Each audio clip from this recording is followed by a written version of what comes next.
Well, hello. Happy Monday. Happy Monday. 15th of June. Does that mean we're at the halfway mark? I think we're basically at the halfway mark of the year. Damn. Hopefully everyone had a good weekend. Hopefully everyone is well rested.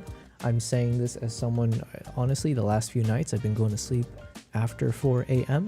So don't follow my lead. That's all I'll say.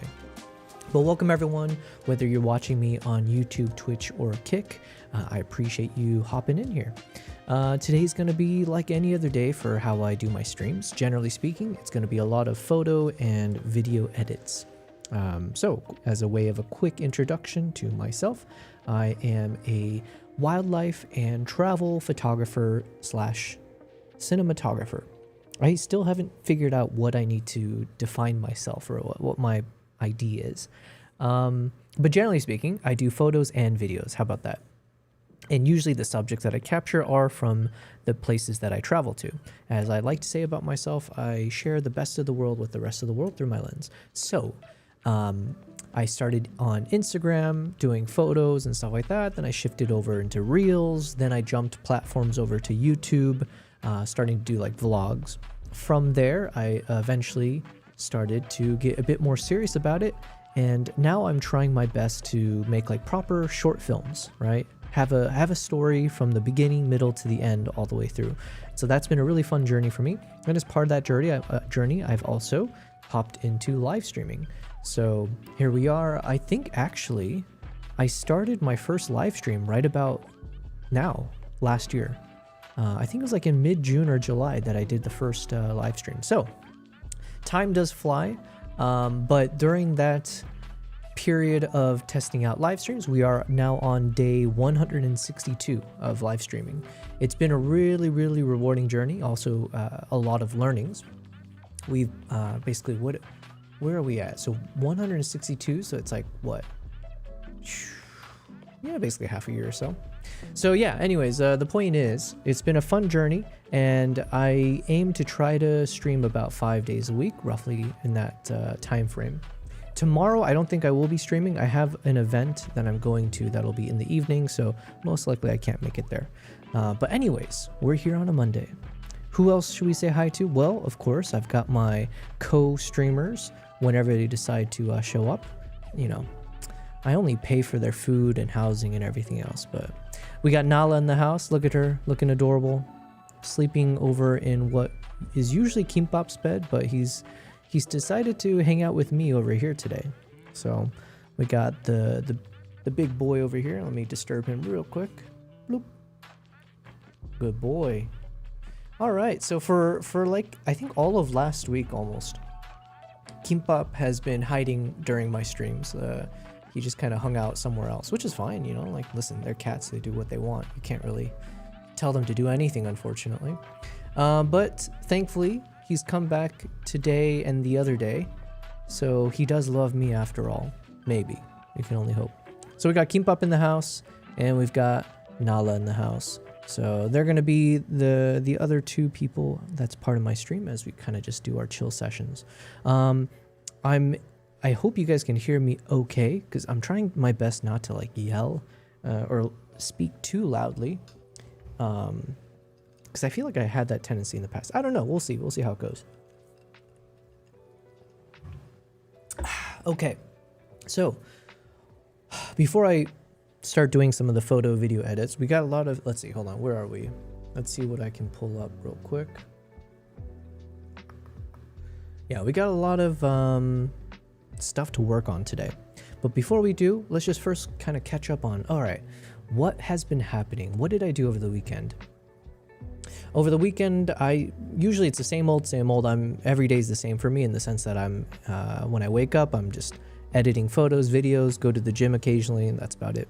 But I did catch up with some friends. I have one friend who's visiting, so he was in town, so that was really nice to catch up. And then with a few others, we went to watch Obsession. And I didn't expect that movie to cause such drama. I say drama, but not really. But I walked away from that movie being like, because usually I don't like watching horror movies. I'm not like the biggest fan of horror movies for two reasons. One, I had a very vivid imagination growing up. I hope I still do, but back then I had what is called sleep paralysis. I don't really have sleep paralysis as often these days, and even if when I do, because I know what it is, it doesn't really freak me out in the same way. I know how to get myself out of it. But there was a time and a place, which is basically effectively my entire childhood, where this is before we had Google. This is back in the day of Bing, and it wasn't really that obvious to like search for these things. So yeah, when I had sleep paralysis, that was terrifying. So I wasn't a big fan of watching horror movies because I felt like that just feeding my imagination with the most like terrifying things. But then two, I find horror as a genre super frustrating to watch because oftentimes they require you to suspend, what is it called? Suspend your disbelief. The suspension of disbelief, is that the phrase? They require you oftentimes to have to just be like, look, it's just a movie. Don't take it too literally. Don't take it so realistically. But I have a problem with that. It's just my personality, I guess. So like in horror movies, too often do they have those moments where one of the characters is, in a house, and then all of a sudden in the hallway, in the dark, they hear a noise. And what's the first thing they do? First, they draw attention to themselves by just being like, hello, and like just, calling attention to exactly where they are, which is dumb. And then two, they usually walk towards the sound. They walk towards the source of the thing that's terrifying in the dark. And it always bothered me because it's like no sane person would ever be that stupid. And there they are. And of course, inevitably, they get murked. And it's like, well, So I get really frustrated in those types of movies. With all of that said, I really liked Obsession. That was, especially once when you break down, I was doing all the research behind afterwards of like the budget was not even $1 million, and it's already made 250 million basically. So it blew my mind. But it's a horror movie, so I'm not like having high expectations, but I thought they did a really good job in that genre of like just, man, it was kind of terrifying. There's a lot of moments that were really terrifying. It was everything from like the sound design to the sets. Fairly simplistic, but they did such a good job with lighting and the way they framed some of the shots. Now that I'm trying to pay attention to those types of things, it's not to say they're groundbreaking by any means. It's not like the director did anything so insane, but I thought the way they drove the story forward with the acting especially, it did the job it was supposed to, which is making a horror film that keeps you on the edge of your seat at times. And yeah. However, after the movie was over, with one of my buddies, he did not feel the same way. He absolutely was like, there's only 2 times I ever thought I wanted to leave the theater. There's like one Greek movie, he said, and then this movie, he was like, it was so trash, it was terrible, blah blah blah. And so we had a spirited debate on the way home about how I disagreed, and he thinks it was a trash movie. So it was very fun. Point is, I had a fun weekend. It was good. It's always good to see my friends and just hang out with them. But here we are. Now the weekday has started, so we're getting back into the grind. So what else has happened? One, I have published a new video on YouTube, so I hope you check it out. I pinned it to all the chats, whether you're watching on YouTube, Twitch, and Kick. There's a link that'll take you to, it's about 3.5 minutes long. It's my latest in a series of YouTube videos I'm doing, which is really photos. So it's a photo montage. So this time it's about 140 photos that I had culled out of thousands and thousands of photos. Like, what are we talking about here? Hold on. I think I have it open now. Let's see. From this Mongolia trip, how many photos? Well, it's across 2 different trips to Mongolia. So it was like thousands and thousands of photos. Of those thousands and thousands, I did, shrink it down into about a couple thousand photos. And then from those couple thousand photos, I then shrunk it even more to how many? Oh, yeah. Well, I shrunk it to 140 photos, right? So these are like my favorite photos that I had captured and edited from two different times that I was in Mongolia. And so yeah, if you would like to check out that video, give it a like, give it, you know, that good old thumbs up, you know, leave something to comment. All of it does help out significantly. But yeah, it's a fun little thing I'm doing. I figure I might just create a whole series on this. So for instance, I did one on Uganda, every photo I took in Uganda. Then I did one on every photo I took in India. And now this one, every photo I took in Mongolia. So it's nothing crazy. It's just a nice soundtrack with a bunch of my photos placed in like a nice little montage. But then on top of that, I did just post on Instagram, which I don't do as often these days as my focus has shifted more towards YouTube. But I hope you check it out because I will be posting a series of photos on Instagram because I have so many. And I've realized I have a lot of really cool shots I'm really proud of, but it's too many to fit into a single post on Instagram. So what I'm doing is if you check out the Instagram channel, you'll see what I did. I took like 5 photos of a specific subject or topic, whatever, which was in this case of the eagle hunter. So the combination of the hunter with his eagle and the horse. So there's like 5 photos that were roughly in the same kind of ballpark in terms of portraiture, posing, stuff like that.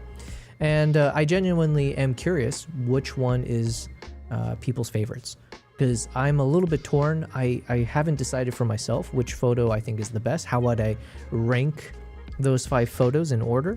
Because like I said, I got 140 photos, so I do need to do a bit more of a culling. I need to figure out what actually is like the top however many photos. So with that in mind, given that I have 5 photos that are roughly the same of a dude on horseback with his eagle, I figured I'll post it all as one thing. See, for example, here's another post. So this is like right with, you know, the sunset, so the lighting is slightly more impressive. But then I had a third shot where this is before the sunset, but you get that nice like lens flare and that, you know, like you can see the smoke from the horse's mouth, you know, causing nice textures everywhere, the light bouncing off the breath. So this one's also a really cool shot in my opinion. And then this one is clean. To me, this one was really clean. You know, you don't have the luxury of having that nice, you know, golden hour sunset in the background. But the way I edited it, I did like having a bit of, I don't know, this has a nice look to it. And I like the pose coming from the eagle, the way the hunter is staring at him. So anyways, this one I'm really happy with as well. And then there's one more, I don't know. Oh yeah, this one. And then this one, just because now you get an interesting backdrop. You've got the entire mountain behind, but you know, with the nice glow from the sunset. And you get all 3 subjects in frame. But yeah, so anyways, check it out. It's on my Instagram channel. So if you like those photos, let me know which one's your favorite. So that is also something I just did, like maybe not even about an hour ago. I just posted that, so have fun with that. But yeah, the weekend was good. And then now, oh yeah, I'm working with my editor on my next video. I'm very excited. It's going to be one of my longer videos. It's most likely going to be like over 20 minutes long. And it's going to be focused on a photo shooting challenge that I did when I was staying over in Munich very recently. So just as quick little reminder of like where I was, what happened. So March and April, I was gone for 2 months. I left Dubai because Dubai is a little crazy right now, although it sounds like potentially there is a deal in the works, some kind of ceasefire or something, apparently. So, you know, listen, fingers crossed, because the less war there is, the better, in my opinion. But yeah, so March and April, because I had a couple travel projects, 3 different travel projects, I figured let me stay with my friend in Munich so that I don't get in a situation where the airport shuts down. So while I was in Munich, in between my projects, I figured let me warm myself up, shake off the rust, because it had been a while since I traveled prior to that. And this was the first trip since the short film I made, which you can find on my YouTube channel, shot with the Nikon ZR. This is like the first trip since that where I was actually shooting with the ZR again. I think, I could be wrong. Maybe there's one trip before. So I need to shake off the rust, get used to the ZR, But then also I had a bunch of new lenses, I had a bunch of new gear, so I just really needed to make sure for my film projects that were in March and April, I wasn't gonna fail. So while I was in Munich, I decided every morning I'm gonna wake up early, go on one of those electric scooters that they've got, and just zip around to various points of Munich. Like, no idea where I'm going, just kind of wander aimlessly, and then capture 5 photos, 5 videos every day with a different lens. So that's going to be a video that will be published hopefully in the next few days. I'm very excited for you guys to check it out. It's a nice bit of storytelling. I've been working with my editor quite significantly on this one, so a lot of feedback back and forth.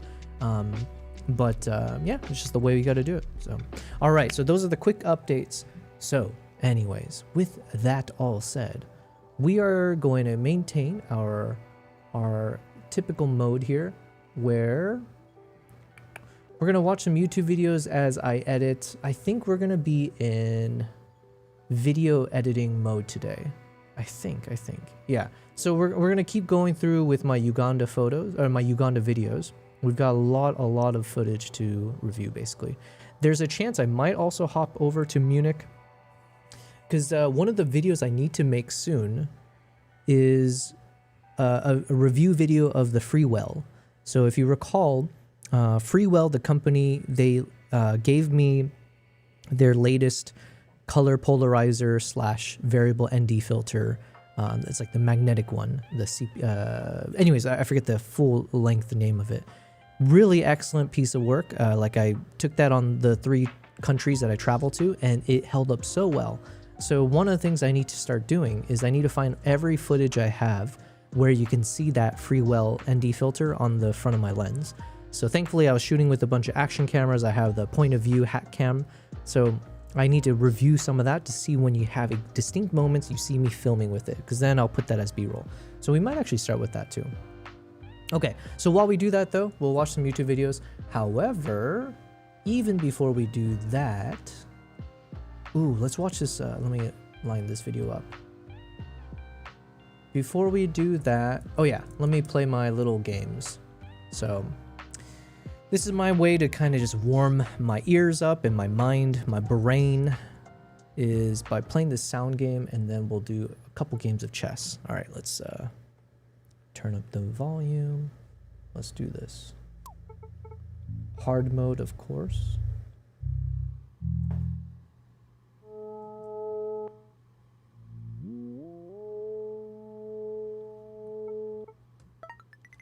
All right, it's a good start. Let me turn off this fan.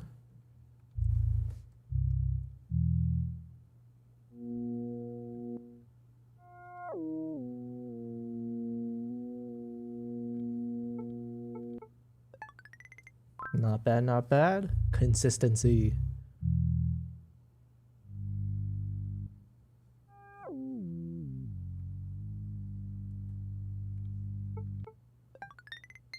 Oh, all right, all right.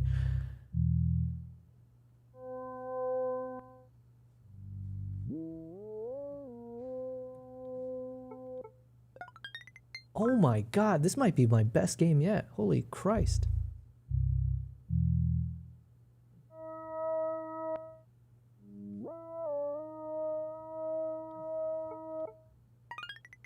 Oh, last one was not as good, but damn, I did good this time. But the stupid thing is still broken. That frustrates me.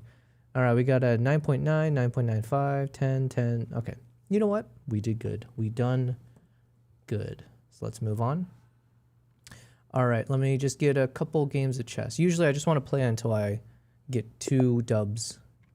Let me turn this down again. All right, here we go.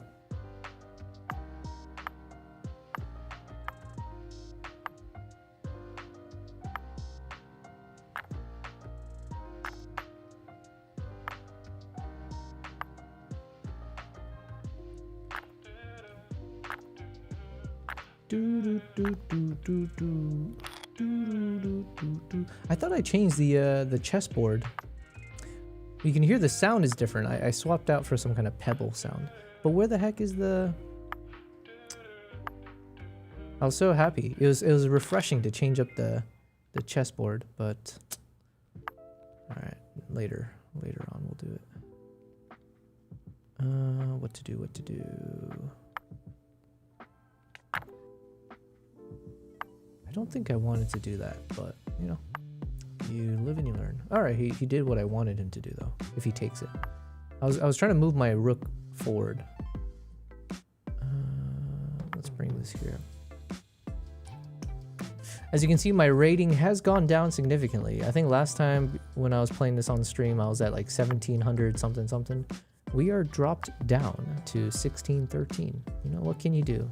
You know, it is what it is. Oh shoot, I messed up. Dang it.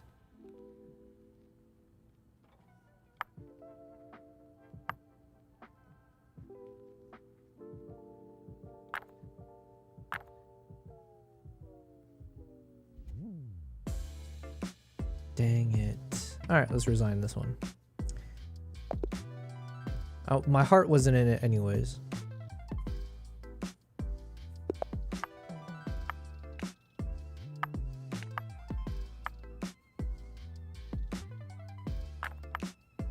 You know what? It's because of the chessboard.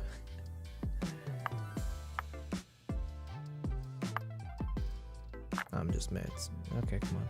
This is good. This is good. All right. Oh wait, is there some trickery here? No, no, no. He messed up, right? I know there's like some kind of gambit where you intentionally sacrifice your queen. But I don't think he did that. Cause yeah, okay, good. All right. This guy freaked me out because like there's like some kind of weird gambit where you can get a checkmate, and it's always embarrassing because you instinctively, once you see that queen is open, you're like, ooh, I just gotta nab it, and then it's too late. All right, here we go. 1 for 1, or 1 of 1. No, wait, 1 and 1. We gotta get one more dub.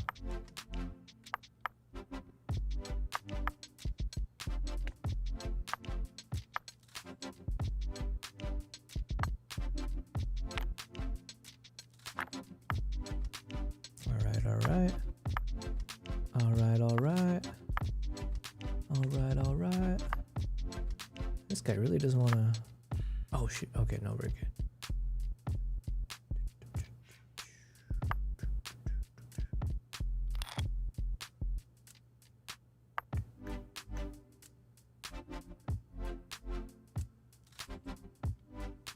We got this.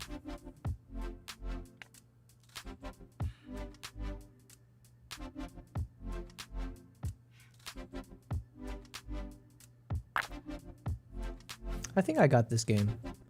I'm feeling confident. I don't know why, because it's not the best positioning for me to be in, but I'm just feeling it, you know?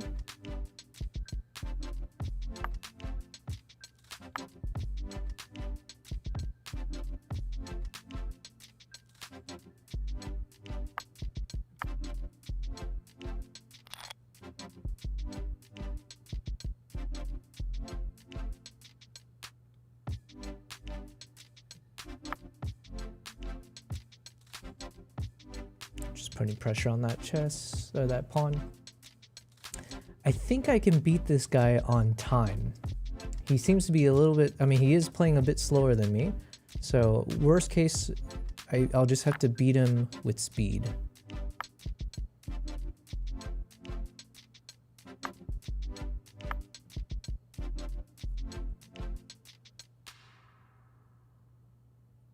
I kind of messed up there.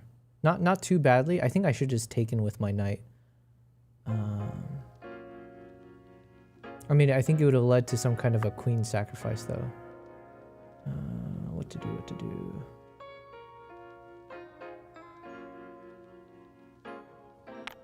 Ooh, okay. I think I have a good play here.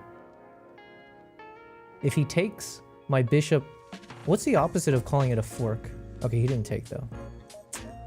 Whatever, dude.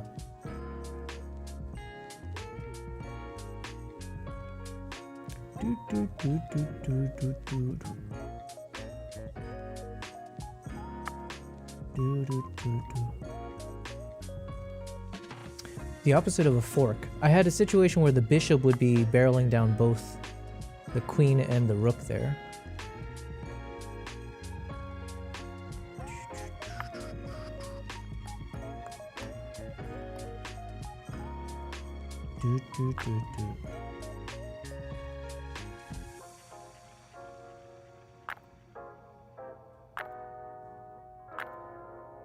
Alright, so he's got a slight upper hand on me. I'm up by 20 seconds.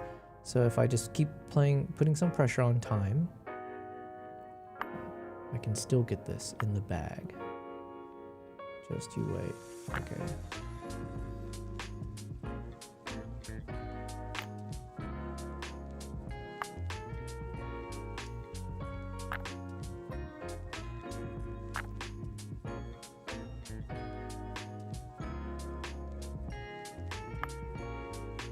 I gotta be careful.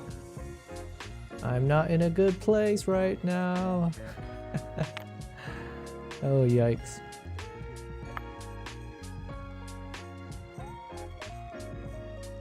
I just gave up my rook.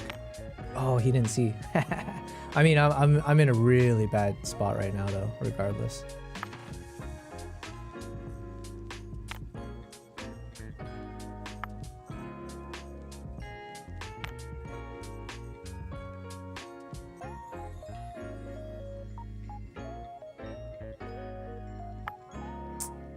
I think it's GG's. Alright, one more game. It's a Monday, you know? What can you do? I was so cocky with it. Or I wasn't cocky with it, but I was feeling confident. This one I feel more confident because we're starting off on a... I like when games start like this. Because I basically force his knight to bounce back. And then... So I have better... What do you call this? I have a better starting positioning or whatever. I don't know. I'm gonna get better. I've set up faster than him.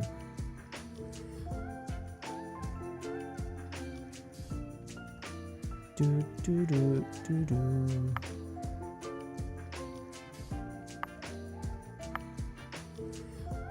Do do do do do do do do.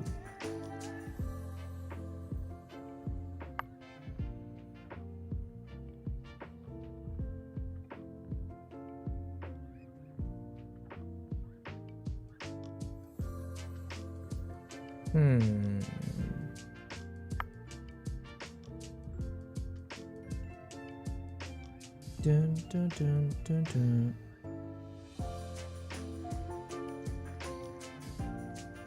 I think I should have moved my knight here. Yeah, okay, I missed the move. Listen, you can't win them all, right? He's gonna have to take, because then I think I'm up by one, yeah, so.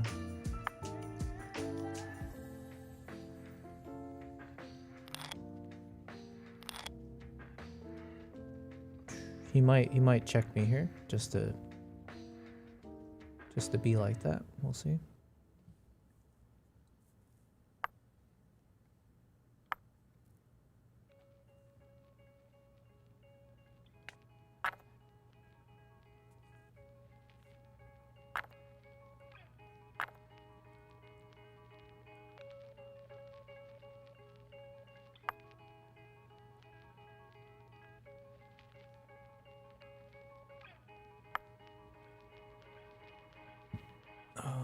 Okay, that wasn't my best move. Because now he's gonna get that free pawn. Oh, he didn't take though. Okay. Still, not my best move. I don't really have much move.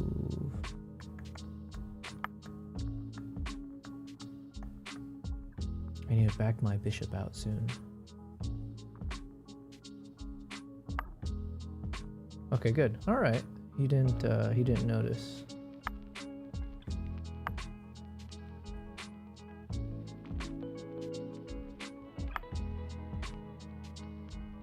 Ooh, I have a checkmate coming up. I should have been a bit more daunting. Oh no, it's still checkmate. I win. Right? Because if I go here, he can't be on this lane. He can't move here because I have my bishop there. Yeah. We did it. We did it. All right, now we can do some proper edits for the rest of the stream. All right. So what are the videos we got lined up? Let's see if there's any other videos to pop open. Why most videographers never become cinematographers. Interesting. Should we line this one up? Yeah, let's line this one up. The Day I Almost Died from Casey. Oh, that was from 11 years ago.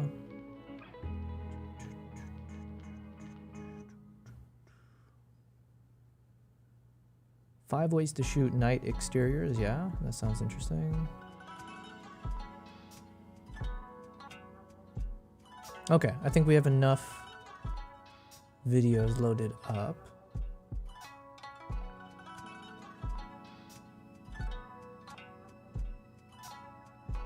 Yeah.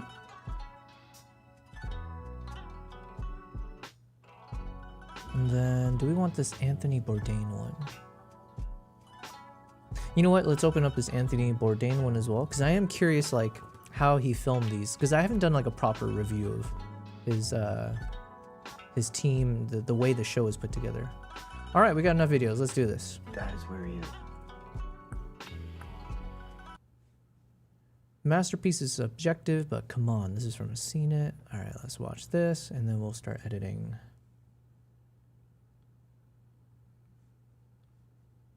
Hello, Grace. He's right here. Hello, Grace friend. Okay. Project Hail Mary is a movie that, much like its main character, I put the not in astronaut. lives up to outrageously high expectations. What problem? Question. It's fine. It's just this guy is slightly on fire. Well, they had a whole creature shop. They went through a lot of different iterations. Most of them were just on paper. That's Andy Weir, the author of the book, What do you think of this? And the directors are like, we don't like it. Next. describing the most important part of adapting it into a film. I was so stoked when I saw Rocky for the first time. I was like, oh, this is so cool. He is, of course, talking about the lovable, sometimes sassy alien at the center of the story. Dirty. Why room so messy? Well, I question. wasn't expecting company, was I? And while we'll definitely talk about Rocky, it's impossible not to. What's going to happen to Rocky? Not to. And I was like, why do I care about a rock? First, I want to focus on this quote from Ryan Gosling. People are describing it as like the best book they've ever read, and you would have to get the best of the best in order to pull it off. And Now, the best of the best is subjective, especially in film. For instance, you might think Yorgos Lanthimos is the best director. You might think Hans Zimmer is the best composer. If you've had a Hard to head injury argue against recently, that. You might think The Rock I've been waiting a long time for this. Keep waiting, bitch. is the best actor. What? Much like its heroes, Who says that? no, I missed the Project Hail joke Mary there. understands the importance of assembling not just the best individuals, Get to work, Dr. Grace. but the best possible team. The world is counting on you.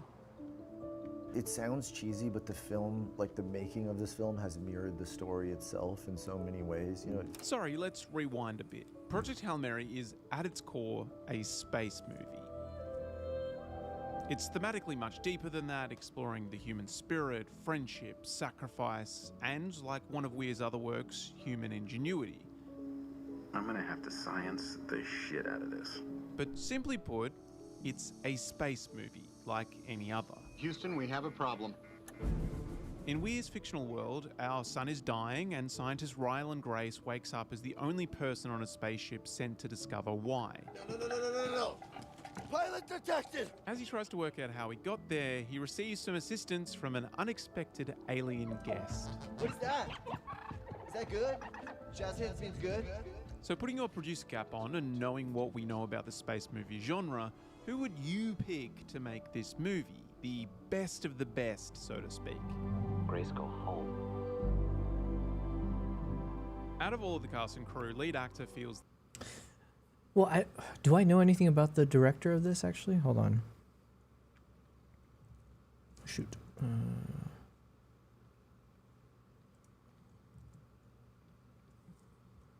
Who directed this? Let's see. Project Hail Mary director. Phil Lord. Wait, where do I know this guy from? I think we looked this up before. Hold on. Phil Lord and Chris Miller. they're a duo, right? They always do stuff together. What have they done? Phil Lord and Chris Miller movies. Ah, okay. They did Superbad? No, not Superbad. They did the... Why can't I think of it? 22 Jump Street. They did the... Wait, they did Into the Spider-Verse? Across the Spider-Verse, Into the Spider-Verse. Wow. The Lego movie. This guy's... Wait, who does what? Is this both of them always together? The Lego movie, The Mitchells versus the Machines, which I thought was incredible. I thought it was kind of underrated. Lego Batman movie, also good. Jump Street, 22 Jump Street. Oh my God, Cloudy with a Chance of Meatballs. That was like probably my favorite growing up, I would say. Or there's a chunk of my childhood where I thought this was my favorite animated movie. And then the Lego movie too. Holy shit. So, you know what? These guys never miss. Every one of their movies have been fantastic. Okay. Well, new contenders to the list of favorite directors for me. Because Project Hail Mary was... I mean, I feel like maybe Masterpiece is used too frequently, but this was definitely one of those movies that just... I can't think of any really negative moments in the film, besides the fact that it has to end, you know? It's the easiest. Ryan Gosling's range is Gosling was insane. amazing. He's been in some hugely successful sci-fi movies already. He's even been an astronaut before. He's clearly a commercial draw, and yes, he's very, very funny. No! Deep breath. Difficulty speaking. In fact, Gosling's ability to both improvise comedically and tug at your heartstrings is why he fits the tone of this movie so well. And then Ryan will give you 30 different ways to convey that emotion. And why he got the role. I'm not sure there's a scene in the movie that doesn't have at least a little of Ryan's improv. That's Kevin, no running. I'm not. That was Project Hail Mary's screenwriter Drew Goddard. Adaptation is a lot about making brutal decisions. Yeah. Movies are short. Like, we don't realize how few words you have to work with in a movie. And again, Goddard's a fantastic choice. He's already adapted an Andy Weir story about a stranded scientist. He's written other big-budget sci-fi films. But most importantly, he understands the balance between sucking up to fans with the book and trusting his own instincts. So I've learned that if I am sincerely a fan and I love it, then I will trust myself to protect the things that I will love, and hopefully that will be the things that the fans love. But if I try to just guess at what the fans are gonna love, I'll be wrong. And because we're trying to build the perfect team, unlike some writers who get very precious about their scripts. Anybody. Yeah, I think you're saying everybody. Goddard realizes that the movie might actually be better if the actors are allowed to deviate from his exact wording. I thought it would be delightful if, when they're choosing Rocky's voice on the computer, that they try a whole bunch of different voices. Well, that's a joke structure. Try this. Why is a school teacher in space? Question. There's a setup. Here's some ideas for different voices that I, Drew, think are funny. Why is a school teacher in space? School teacher. I know that if I hand that to Chris and Phil, they're going to go insane. They're going to come back with a 60-minute long take. I like. All right. All right, time to pick a director. That's it, man. Game over, man. It's game over. For a space movie, I'm sure most would gravitate towards the big names, Cameron's. Hells no. James Cameron. Oh, okay. I mean, I think he's... Well, I just don't think I watch enough of his movies to really want to say I know his stuff. Spielberg, same thing. I don't know if I really know his work. I think he was before my time. And then I know people were talking about this latest one, Disclosure Day. And it's got like a mixed reviews to it. Give me a second. I'm trying to... I want to make the grass a bit greener, but that might be a little too green. Here, let me see. Yeah, we'll dial it back a little bit. Spielberg, Denis. Instead, Project Denis, Hail yeah. Mary went for the guys that directed this. My name is Jeff. My name is Jeff. I'm Batman. And this. You gotta say I love you back. This is the most complicated movie we've ever worked on. And This is Phil Lord and Chris Miller, the co-directors of Project Hail Mary, and Project Hail Mary is answering the question, can adult men make friends if the universe depends on them? And the answer is probably. they seem like a lot of fun. another version of that would be I mean, you think of Cloudy with a Chance of Meatballs. Such a good Spider-Verse movie. Film, or the Lego movie. They bring this personality and complexity to every film. Chris and Phil, they had to direct this. They have such a unique way of finding humor and making it relatable. There it is. I really like him. And you might ask, why hire 2 directors when you could hire 1? Well, that's simple. Our contribution to the movie comes from our conversation with one another, and it winds up creating things that neither one of us would have thought of in the first place. And the more interviews I watch, the more it becomes abundantly clear that the reason this movie worked was because Lord and Miller listened, like really listened to their talented cast and crew. You have to plan to be flexible, right? And the sense of play has to like pervade the whole production. It means that like you've created a culture where Gary Props can pitch you an idea so that way it never gets stale. One example of this was Gosling having some ideas about the opening scene when Grace wakes up from a coma. Eye movement detected. He was insistent that he wanted to be a regular person and react like a regular person would in these scenarios. So we created a fight with the robot.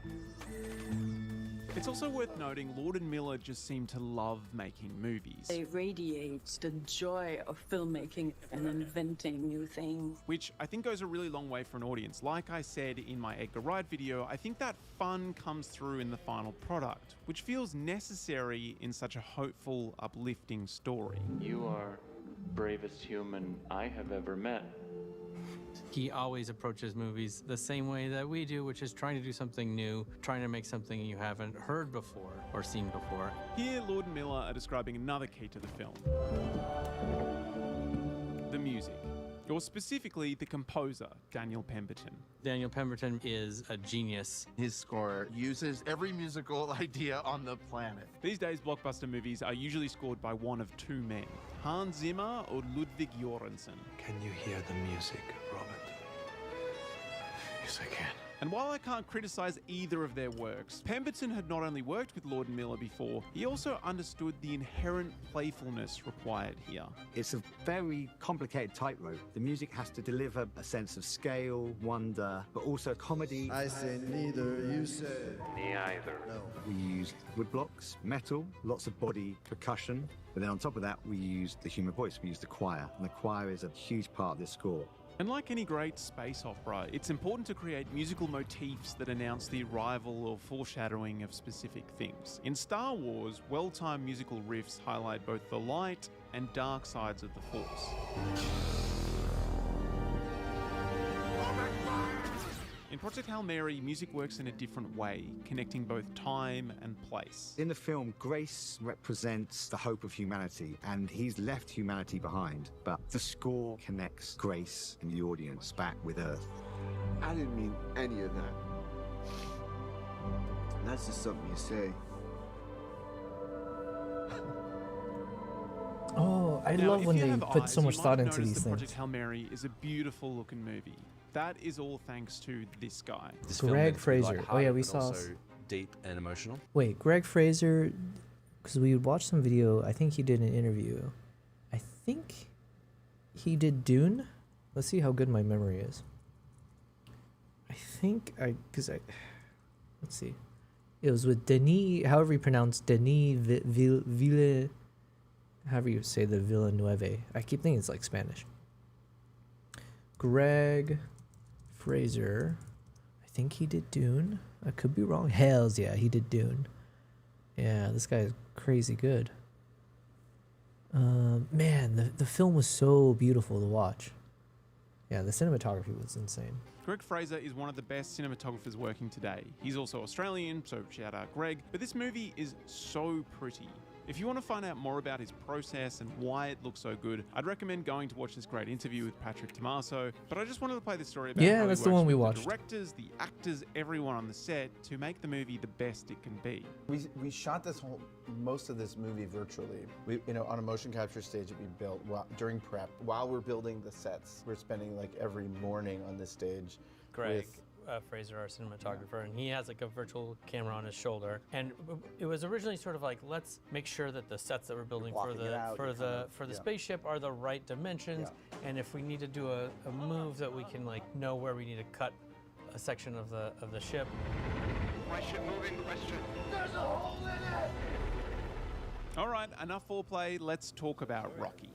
No, sorry. I like Learn Earth. You keep teaching Earth now. It's no big secret that Rocky was, for the most part, a puppet operated here by James Ortiz and the Rocketeers. On set during shooting, Rocky was like right there, and like 5 uncomfortable puppeteers like either like crammed under the floor of the set or like hanging from a wire or something like that just to be out of the way. This puppetry is why he looks so tactile, so real in his scenes with Gosling. Here's Weir again talking about what could have happened. You can tell when something's CG. It doesn't quite land right. It can look perfect, but still you know something's off. The momentum of the creature moving isn't quite right. The eye line of the actor isn't quite right. It'll be some really subtle thing, and down in the back of your brain, it's like, this isn't quite right.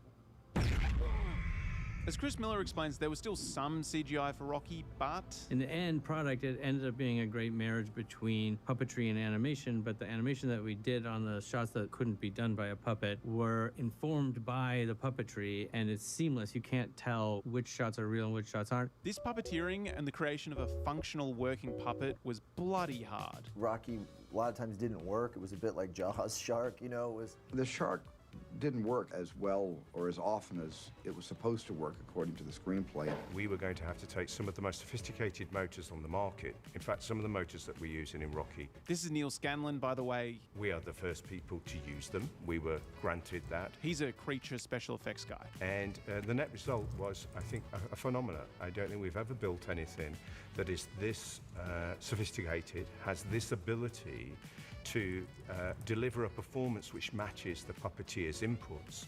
He puts on a little puppet show for me and my tiny brain, and you know what? I don't mind it. But outside of these obvious technical limitations, the biggest challenge with Rocky was making us care about a faceless pebble. I'm gonna call you Rocky, you know, because you look like a giant rock. Which is where this guy comes in.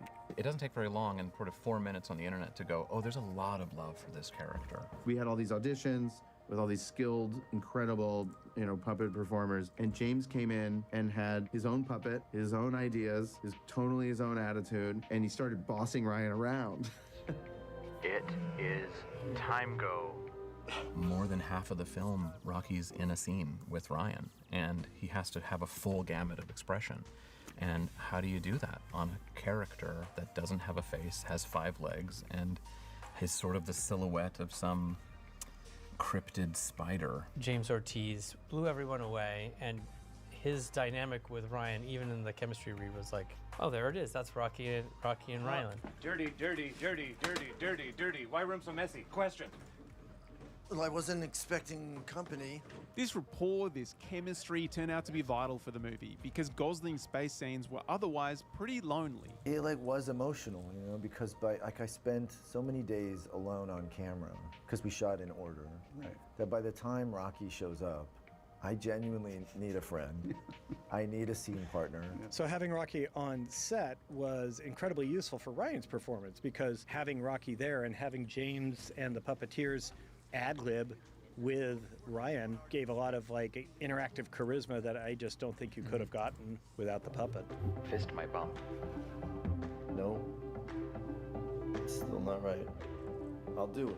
Most movies fail because there's a weak link. This is especially true of overhyped literary adaptations. The Lord of the Rings is not the standard. It is a crazy generational outlier. But Project Hail Mary, a very famous book with a lot of hype, somehow doesn't have a weak link. We have to commit to this film and to our respective roles. Everyone cared, everyone committed, everyone looked like they had fun, and they made a gorgeous, warm hug of a movie. And I didn't even mention set design or costuming or editing or any of the other wonderful things that go into making a great movie. So guess what? Movies aren't dead. You've just got to hire the right people. I mean, even though it is about Guten Abend, Daytor. How's it going? Daytor says, good evening, Yobel. Happy Monday. I should learn how to say that in German. Let's learn how to say Happy Monday in German. And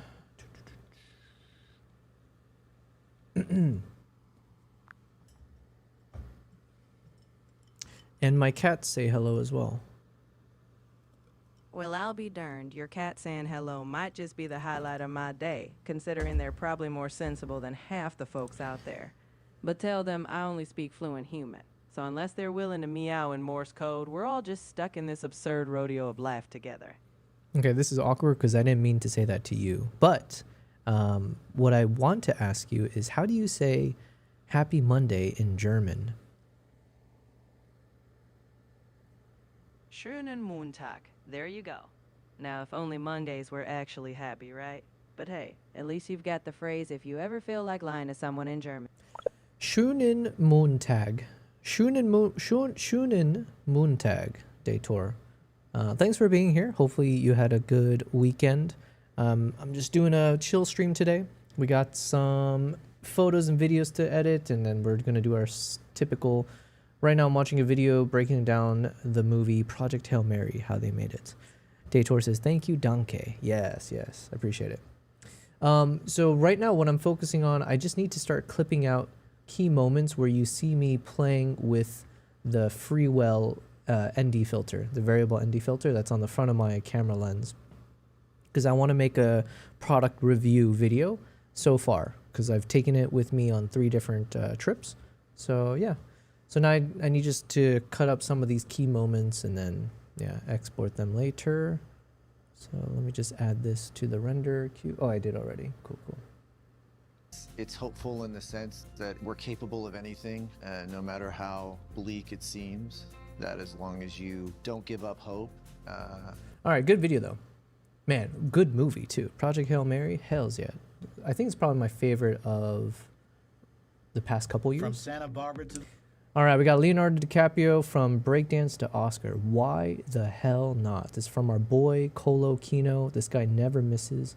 So let's go ahead and watch this. The Revenant. I think I'm in danger of being clinically depressed. From Jack Dawson to Jordan Belfort. Don't worry. I'll be all right. Really? Why did Scorsese love him and Mark Wahlberg hate him? I know what you are, okay? I know what you are and I know what you're not. And how did he escape death thrice? Leonardo DiCaprio is the hero of our Colo Kino story today. We can take my Lambo. I'll put on a tight show. You sure you can handle? We be faster than Django. Can't stop, won't stop. I can't stop, won't stop. I can't stop, won't stop. Can't stop. Can't stop, won't stop. Can't stop, won't stop. Can't stop, won't stop. Can't stop. 2015, Hollywood, the Dolby Theater, the Academy Awards. Julianne Moore announces the winner.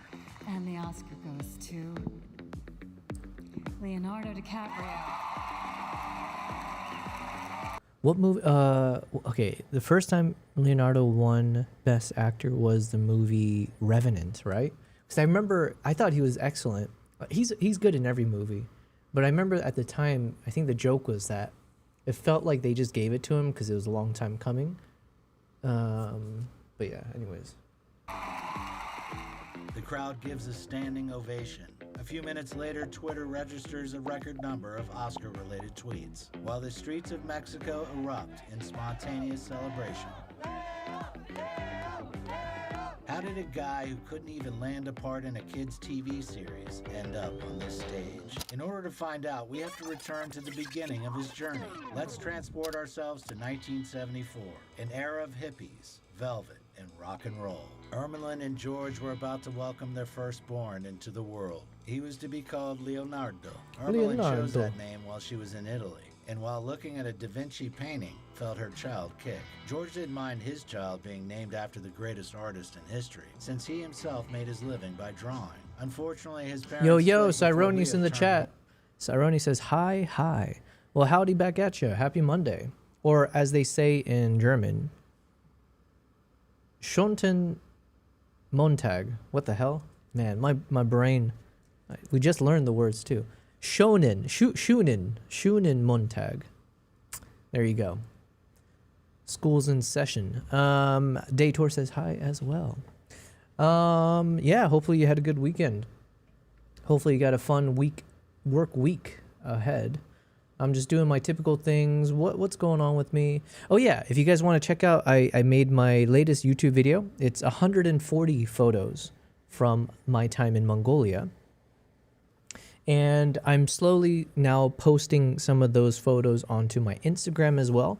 I hope you guys check it out. I just posted today 5 of the photos. And you know what?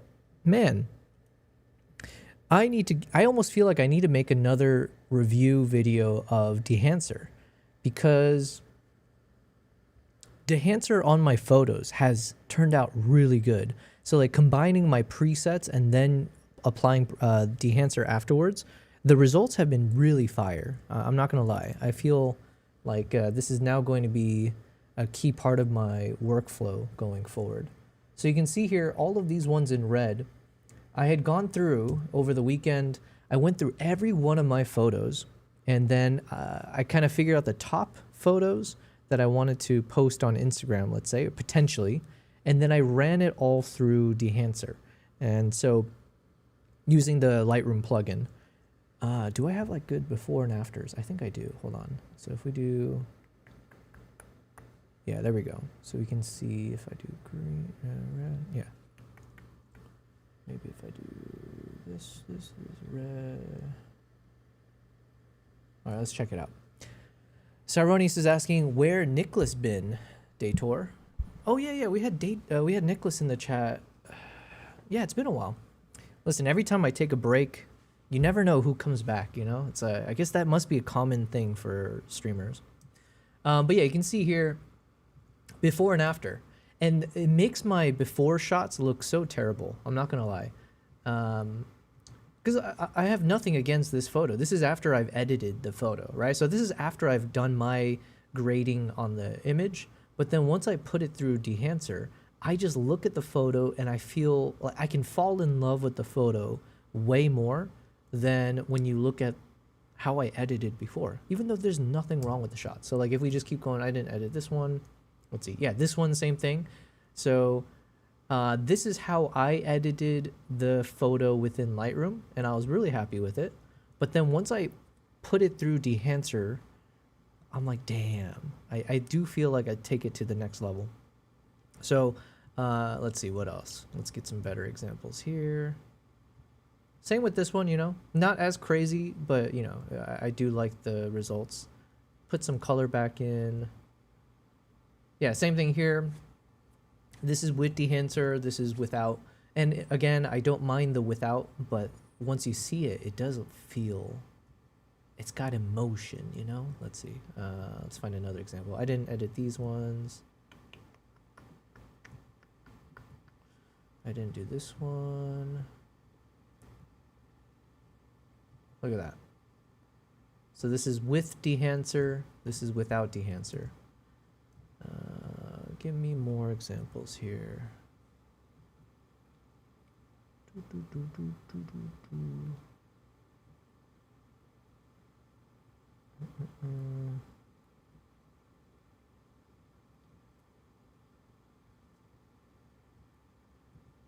Yeah, even this one. Cyrone says, oh, I didn't see his farewell to Twitch streaming until now. Oh. Who? Nicholas said farewell? Did he give a reason? Man, I just need to, I'm just so behind on the times, okay? Yeah, check this photo out. I really like how Dehancer kind of worked with it. And then this is my before shot, which again, I liked, but come on. What other examples do I got? Yeah. I have some crazier examples though. Those ones are okay. But let's see if I can show like some of the key ones with Dehancer versus without.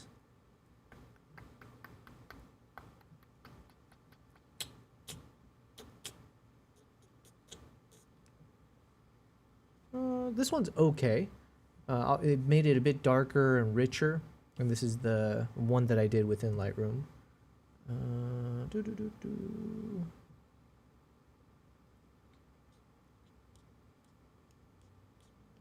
Oh yeah, here's the one I made. This is the one I posted on Instagram. Sourny says, Nicholas, yeah, just focusing on life. So hey, good for him, and obviously I wish him the best. Listen, life comes first. You know, Twitch is I will say, like, as much as I've been enjoying it, it is very much a grind. Yeah, it is very much a grind. It's hard to have a life and stream. Depends on how many hours you stream for sure. But so check out this photo here. I'm really happy with this one. It's definitely one of my favorite shots now. And then here's the one how I edited within Lightroom only. But then once I put it through Dehancer, I was like, damn, okay, I actually love this shot. Before, I thought it was a good shot. Now, I love it. And like, could I get to this result within Lightroom? Sure, it would just take me time. But just the way that Dehancer has their presets ready, the way I'm comfortable with the editing software already, yeah, it just let me quickly figure out how I want to, you know, play with these shots and get it to look the way I want it to. What other examples do we got?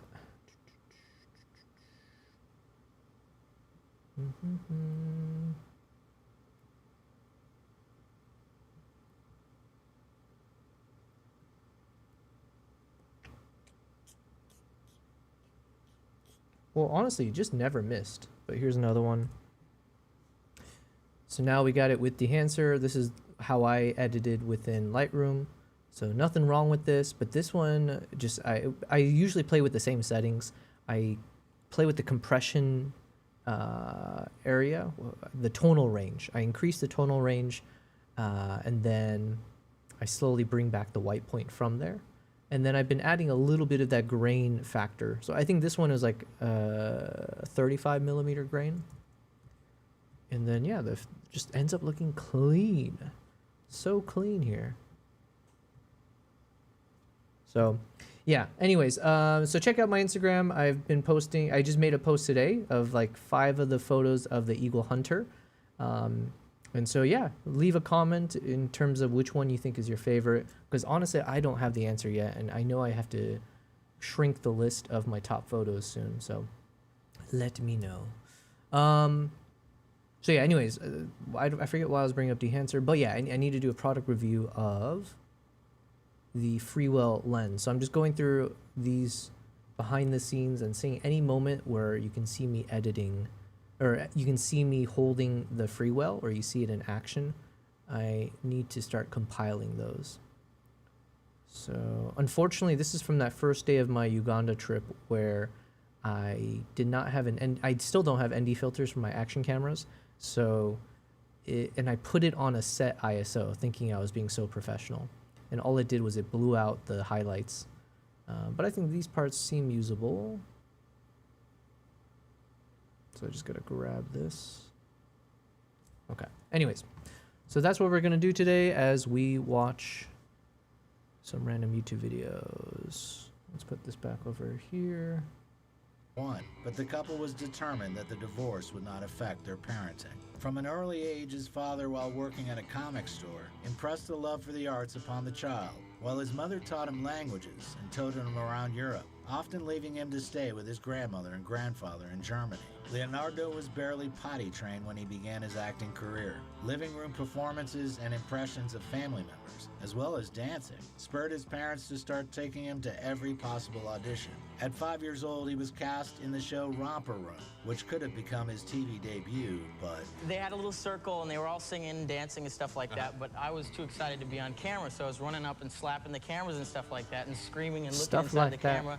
I tried to pull my mom on stage, and then finally I was too much to handle, so they completely kicked me off the show. You were 86. The cameras mesmerized the child, and he chose his career path.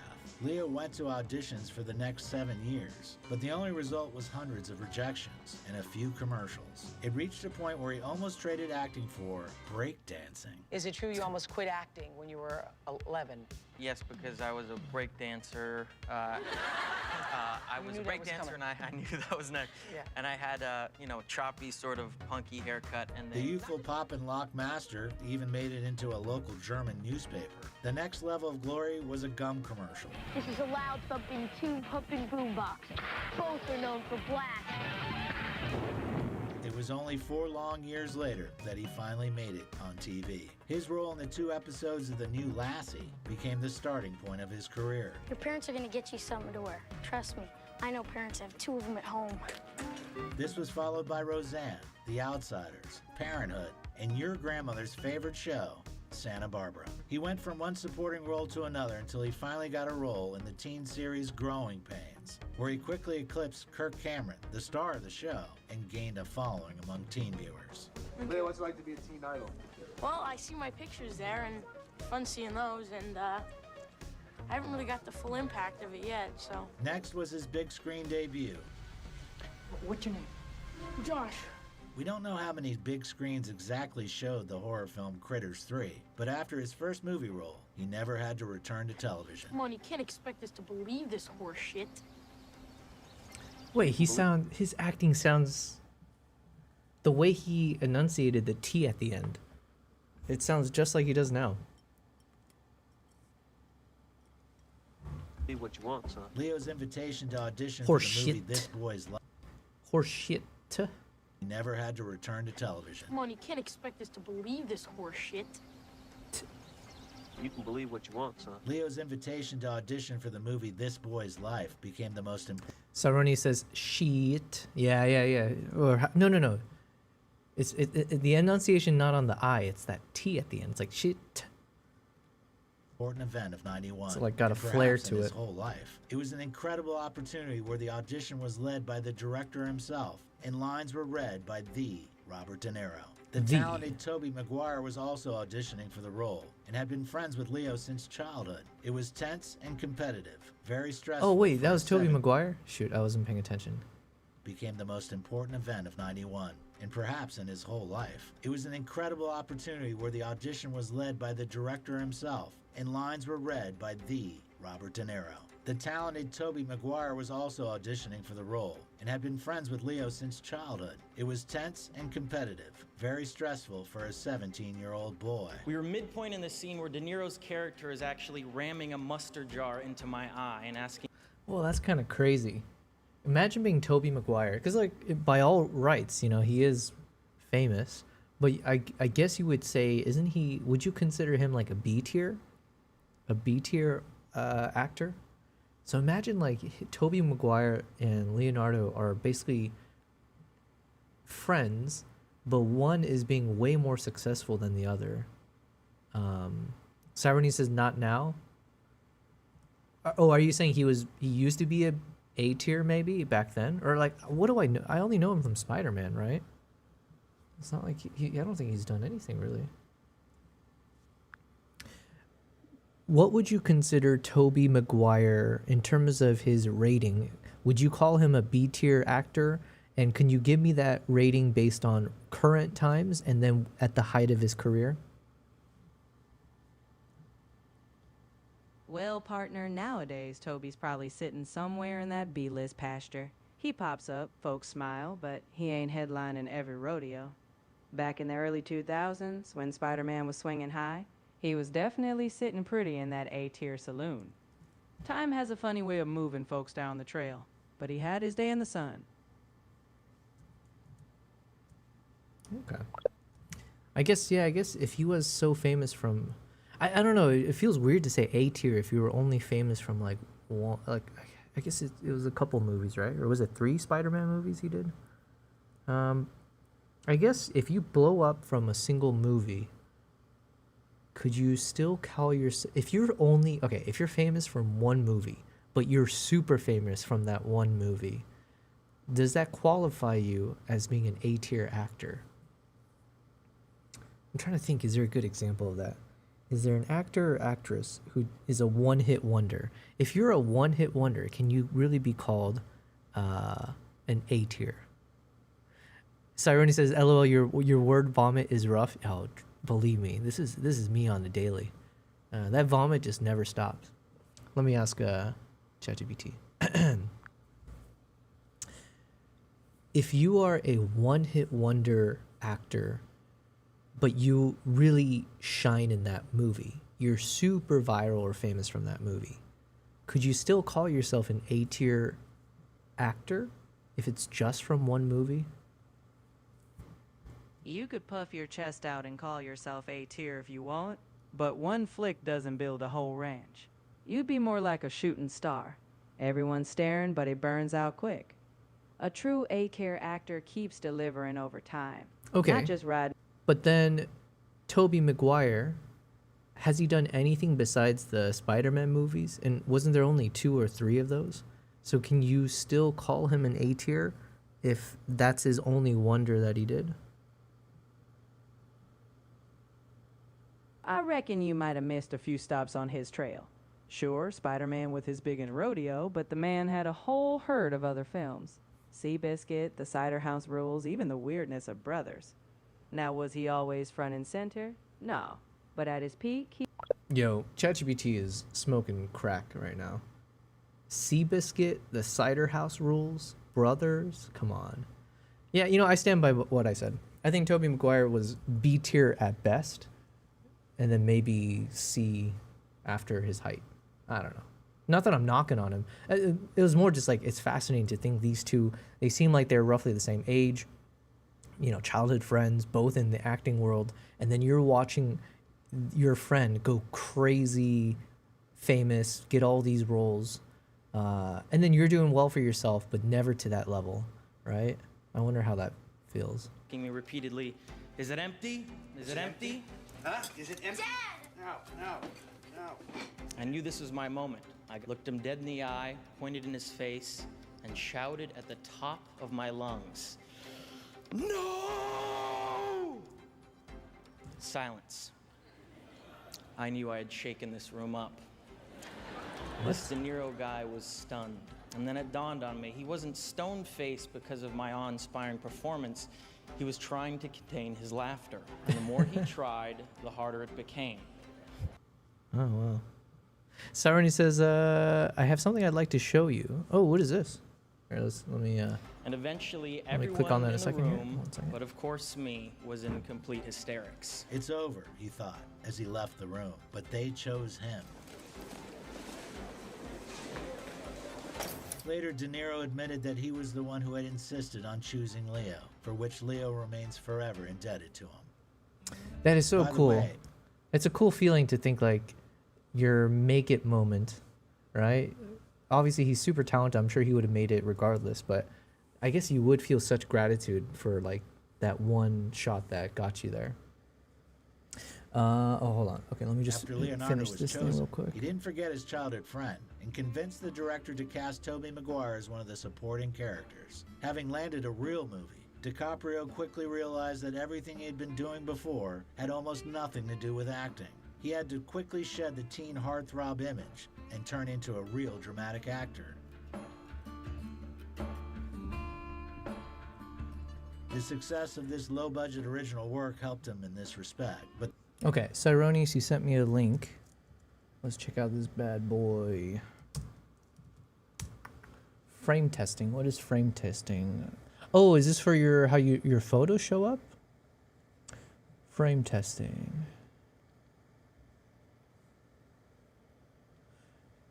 Camera information. So I see it's your Z8 28 f2.8. You got your stuff in there. 27 out of 55. Jesus. Although there's a bit of a lag. Or are you doing this live? Or I don't even know what's going on. It's on photo 53. Siren says, I can control a slideshow. Gotcha. Check this out. I'm doing this live. Okay, I was going to say, because it was hopping around on photos quickly. Nice. So, and then how do you use this? So is this from your photos that you just took and you're controlling it from your camera, or you're controlling this from like a website? And what's the use case, I guess, is what I'm trying to figure out. Is this what then gets applied to your OBS during your stream? You have a web page to control it. So say I'm taking images during my stream.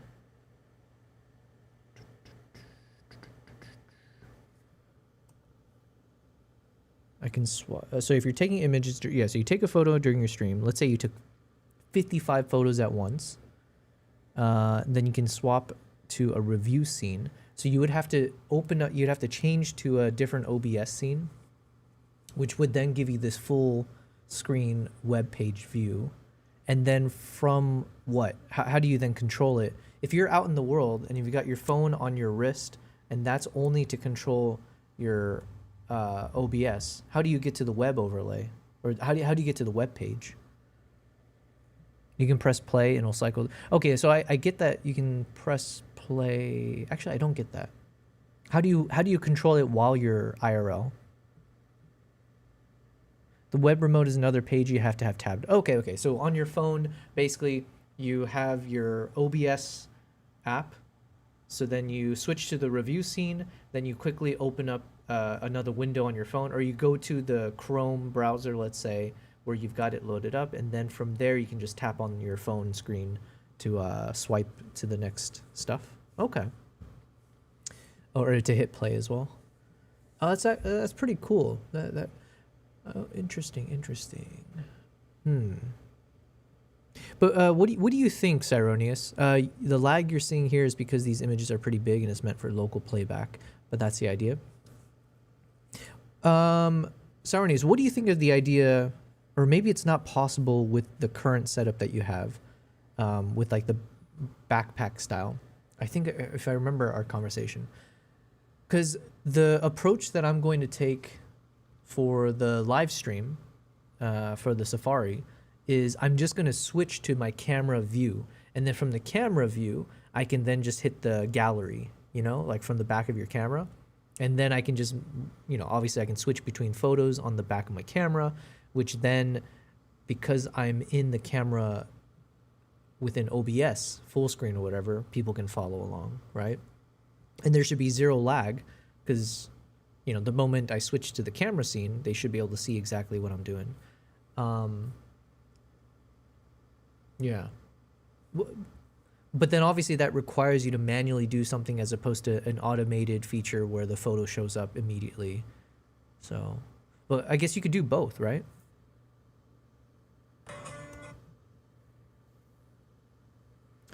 I also have an upload web page where you can send photos from your phone. That would automate it. Gotcha. Yeah, because the struggle for me anyways, right? It's I guess the struggle being like, I don't know how good my internet connection will be if I'm streaming via Starlink in the middle of a national park. Fingers crossed. But this would automate it. You upload on your phone, and it does all the automation. Okay. Man, what's your background, Cyronius? Like, how do you make something like this? You who other people can I think of? You definitely strike me as a jack of all trades. Swiss Army Cinema is the same. Like your wealth of knowledge in different things where you can be very hands-on, building physical stuff, doing this coding type thing. I view all of this coding, like I view this all in the same bucket. It's like you're Neo from the Matrix, just, slapping away and making things happen. Yo, we got BC in the chat.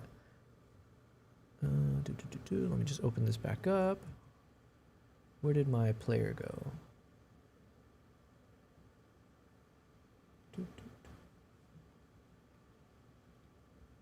There you are.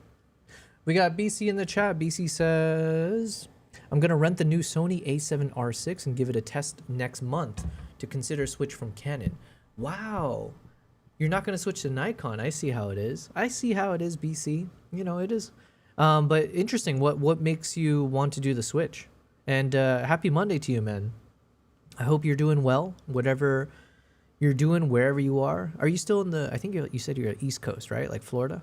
Cyronius says, I don't like not knowing things. I mean, listen, Cyronius, I hear ya. I think I'm the same. But the things that I like knowing about is definitely more limited. And my brain has a lot more holes where information falls out. So, I do my best to retain only what I can.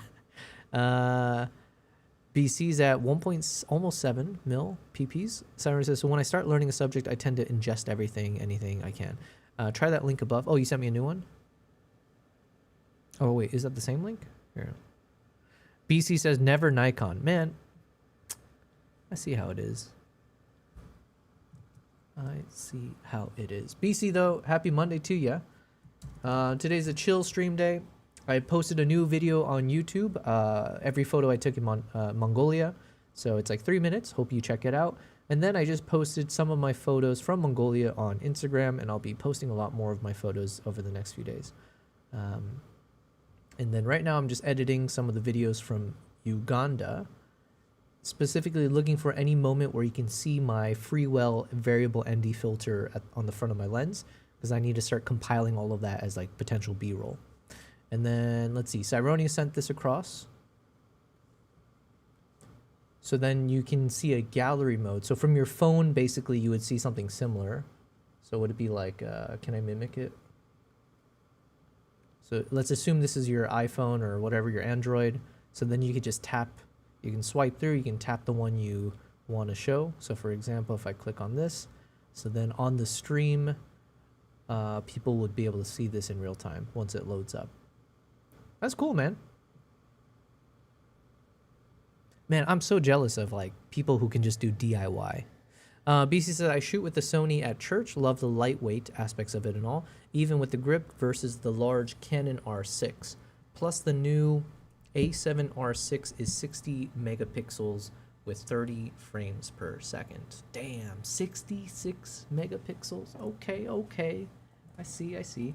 Well, listen, who knows when, but there may be a new Nikon camera coming out, right? We've been all waiting for, my assumption would be everyone's, I don't follow the news that well, but I thought the rumors were always about the Nikon Z9 Mark II. Which I guess makes sense, because what, you can't go past 9, right? What are you going to do, go back to 0? You can't do a Z0. So, I don't know if they shot themselves in the foot by starting, well, yeah, so now that they're at 9, I guess they would have to do a Mark II. And then what comes after the 9? BC sent, oh, is this the ZX? Oh, you're right. Well, they have the ZR, but that was more Z red, which made sense. ZX. ZX doesn't sound bad at all. ZX2? Yo, I didn't even think about that. That's, oh yeah, I need a ZX camera. ZX and ZR. Hells yeah. Okay, let's check out this thing from BC. Whoops. Copy link. Is it the Sony camera? $4,500. Alpha 7R 6. Full frame mirrorless. You know what though? Sure, you guys can tout some of these crazy specs. Sure. Hey, we got L thing in the chat. L says, "Hey, I just got a horrible idea." Ooh. Well, we'll be the judge of it. Tell us. Cyronia says 66.8 megapixel is juicy. Yeah. But you know what? The one thing Sony will never have over Nikon, I don't know anything about Canon. Sony has the most garbage interface menu system in the world. The least intuitive. It's just a mess. Like, you got to spend a year just having to learn how to navigate through the interface. In my humble opinion. I don't know anything about like the button placement. Maybe it's actually good. It's interesting seeing that there are 3 dials on the top. I guess I'm not really used to seeing that. But I'm sure it could be nice. But the freaking menu system is the worst. Honestly, it is. Elthing says, getting my 180 f3.5 macro lens on a 3x converter plus extension tubes. What is it? An extension tube? 2x. So if you have a 180 f3.5 with a 3x converter, so you're basically at like a f11, is that right? At least f10. F10 plus, I don't know what an extension to. Oh, was it a typo? 2x converter. I was gonna say I've never heard of a 3x converter before, but the damage to your aperture must be insane. I don't know. Okay, so it's like f7.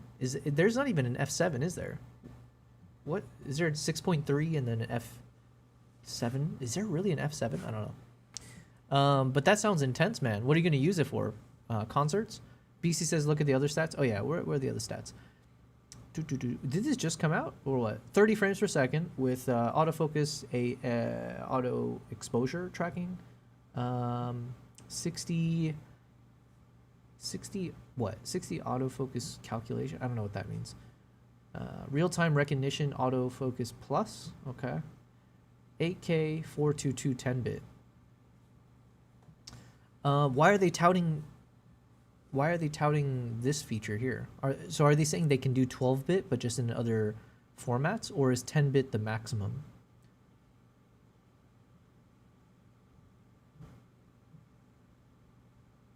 I mean, this sounds super impressive, but I'm curious.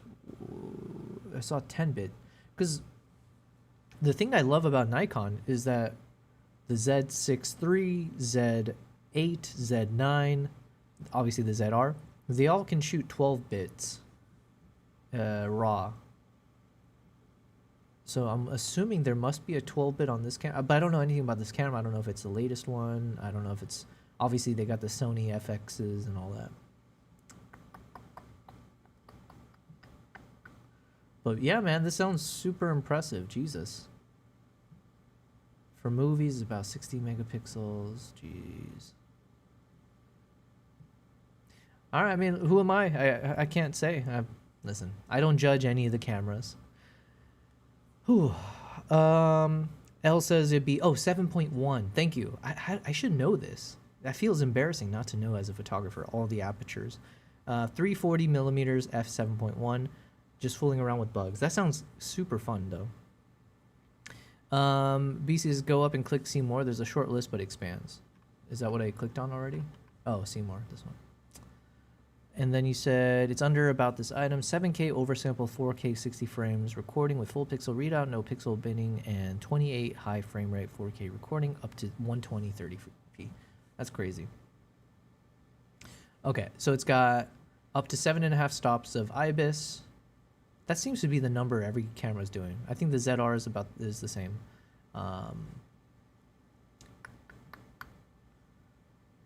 Creative look, real time, AF. Blackout free continuous shooting at up to 30 frames per second. Pre-capture captures moments prior to shutter release. I'm assuming it's RAW. I don't know. I've heard either Canon or Sony can do pre-release in RAW, which sounds a little insane. The file sizes must be intense. One button continuous shooting speed boost. Okay, 7K oversampled. There's a lot of caveats here.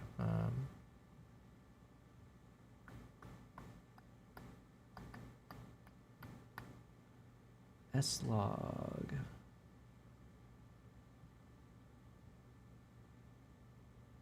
CF Express Type A. What is CF Express Type A? I feel like ever since I've been using the CF Express Type B cards, they've been really good. I really like the quality of the Type Bs. I don't know anything about the Type A's. Is that considered like on par or better? I don't know.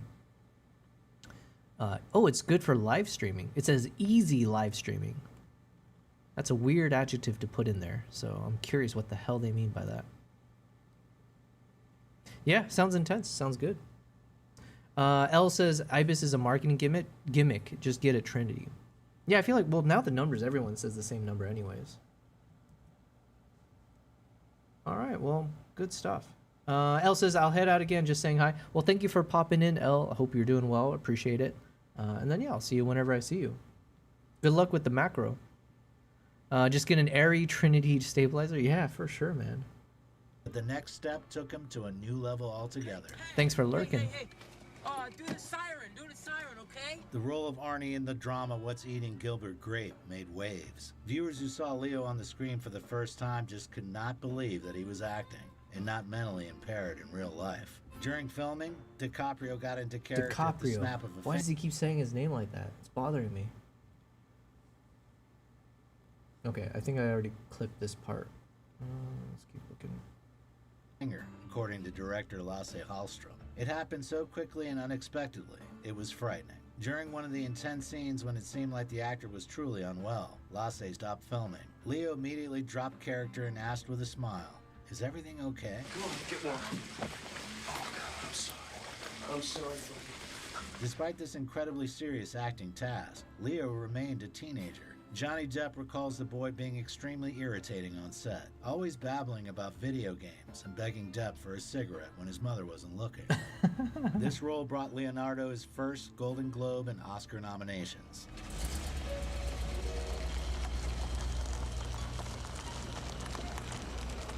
The first big-budget film of his career was the Western The Quick and the Dead. Hey, look, girls, there he is. What the heck? I'm realizing I don't know anything about Leonardo. Like, hold on. Let me pause for a second. Do I really know any of his movies? I mean, besides like recent times? The oldest movie with Leonardo that I can remember is Catch Me If You Can. Is there anything besides that from back then that I've seen of him? Catch Me If You Can, Django, Inception, all the Christopher Nolan movies. What else have I seen him outside of that? Revenant. Oh, Gangs of New York. Leonardo DiCaprio. What else have I seen? Oh, and then like, was it Wolf of Wall Street? But those are like more modern. Do I know any of his like old work? And the thing that's tricky about him is he always looks young. So he's just got that face where he's going to look 30 when he's 70. Leonardo DiCaprio movies. Oh yeah. So One Battle After Another, Killers of the Flower Moon, Don't Look Up, Once Upon a Time in Hollywood, The Revenant, The Audition, Wolf of Wall Street, The Great Gatsby. Yeah, but these, in my mind, I view all of these as like fairly recent movies, you know? I'm talking like, what has he done in the 1900s? Shutter Island was 2010.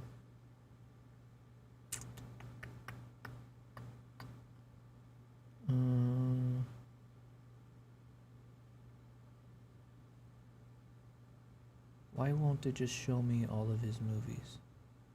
Dude, IMDb is pissing me off.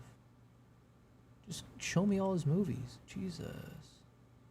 Filmography. Okay, Wikipedia it is. Wikipedia never lets me down, right? Okay, so his Critters, Poison Ivy, What's Eating Gilbert Grape, This Boy's Life, The Basketball Diaries, The Quick and the Dead, Total Eclipse, Romeo and Juliet, Marvin's Room, Titanic. Oh yeah, of course, duh. How did I forget? Titanic. So I guess that's the first of his movies I'd ever seen in terms of like chronology. The Man in the Iron Mask, Celebrity, The Beach, Don's Plum. Okay, then Gangs of New York, Catch Me If You Can. So that was in 2002. Oh yeah, of course. The Departed and Blood Diamond. Damn, I was forgetting a bunch. Departed, Blood Diamond, 2006. Shutter Island was the next one in 2010, and then Inception was the same year as that. Okay, and then I know him from the others, but yeah, it seems like I really haven't seen a lot of his movies. All right, Leo, let's see how good you were. His co-stars were Russell Crowe and Sharon Stone. How you doing? Do we have any more fighters? Just fine. Yeah. It was Sharon Stone who insisted that Leo act in this film.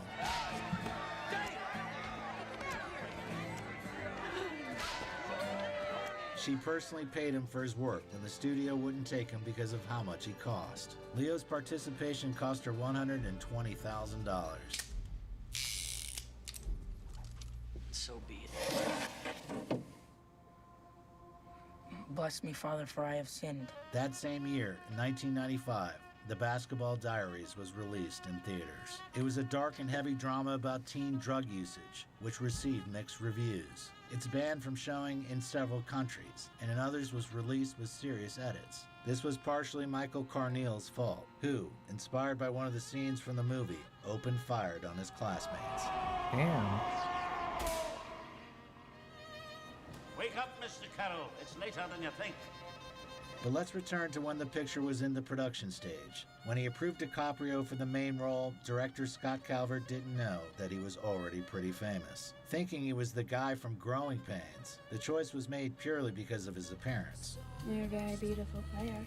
But Leo was already a rising star, and after having agreed to film, he had a say in the casting of the other actors. The role of Mickey was supposed to be played by Mark Wahlberg, who managed to come to his audition 8 hours late. An angry Leo forced Wahlberg to audition 5 more times, and only after the 6th let himself be convinced by the director and agreed to cast him. Yeah, real funny. Bring us a couple of Cokes, will you? In the beginning, the actors had a strained relationship and were constantly taking jabs at each other. We're friends, right, Mark? Friends till the end. Do you accept me as your friend? Sure. Thanks, pal. And you? I as well. Later, Mark actually became one of Leo's closest friends, and their amazing performance brilliantly drew attention to the problem of drug addiction. The Departed. You're both suspended for a week. And you'll never play basketball here again. That you can count on. 95 became the most productive year in DiCaprio's career, culminating in the release of the biographical drama Total Eclipse, which tells the story of the romance between 2 of the greatest French poets, Paul Verlaine and Arthur Rimbaud. The year after that, Leo started working on a youthful screen adaptation of Shakespeare's Romeo and Juliet. You can probably guess who he played in it. Senor Romeo, bonjour. There's a French salutation to your French slop. When DiCaprio heard about the project, he had not been an avid Shakespeare fan, thinking him too pompous and difficult to read. But director Baz Luhrmann intrigued him. Drugs are quick.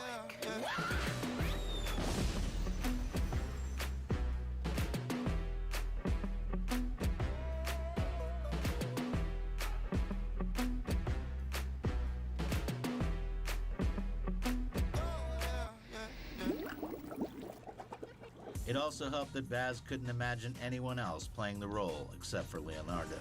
Oh, me. The film became a box office hit and broke even 10 times over. Meanwhile, the tabloids noticed a surge in Leo mania. Fans just couldn't let him pass. The first person to feel the side effects was American model Kristen Zhang. When DiCaprio came with her to the premiere of Romeo and Juliet, she became hated by millions. My fans sent me tons of hate mail and were practically torn to pieces on that red carpet, Leo remembers. Kristen only bore it till 1997 when the couple broke up. Is love a tender thing? It is too rough, too rude, too boisterous, and it pricks like thorn. If love be rough with you, be rough with love. The next film, Marvin's Room, was less lucrative, but just as masterfully dramatic. There's this one dude. If this is another tall tale, I'm not interested in this. It once again brought DiCaprio and De Niro together, adding to their duo Meryl Streep and Diane Keaton. The profound story of 2 sisters enchanted the critics and was warmly received by viewers. Now, which of you handsome boys is in a mental institution?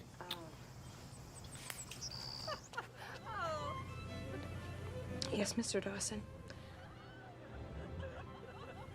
Meet Jeremy Sisto, the person who was closest to getting the role of Jack in Titanic. Up to that point, Brad Pitt, Tom Cruise, and Macaulay Culkin had passed their first auditions. But James Cameron didn't stop searching until he brought Kate Winslet and Leonardo together. What is there about Leo? Wait, how old was Leo?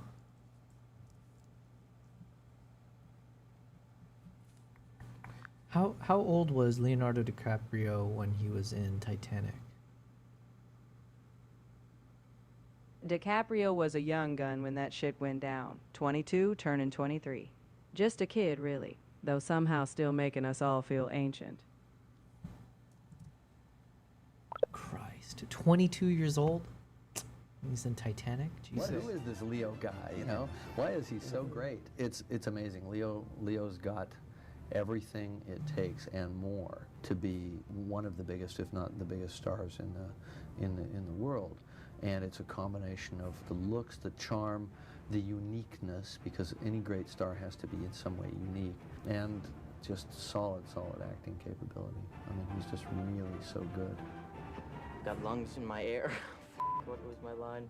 The shooting process was an incredible ordeal for everyone. It was one of the most ambitious projects in the history of Hollywood and cost over $200 million and became the most expensive film in Leonardo's career.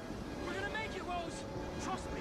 There was a miniature ocean, the reconstruction of the Titanic, incredible special effects, and hundreds of props. The acting ensemble rose to the challenge with poise and gave audiences an incredible viewing experience. Watch closely. This classic scene, by the way, was Leonardo's own improvisation. I'm the king of the world!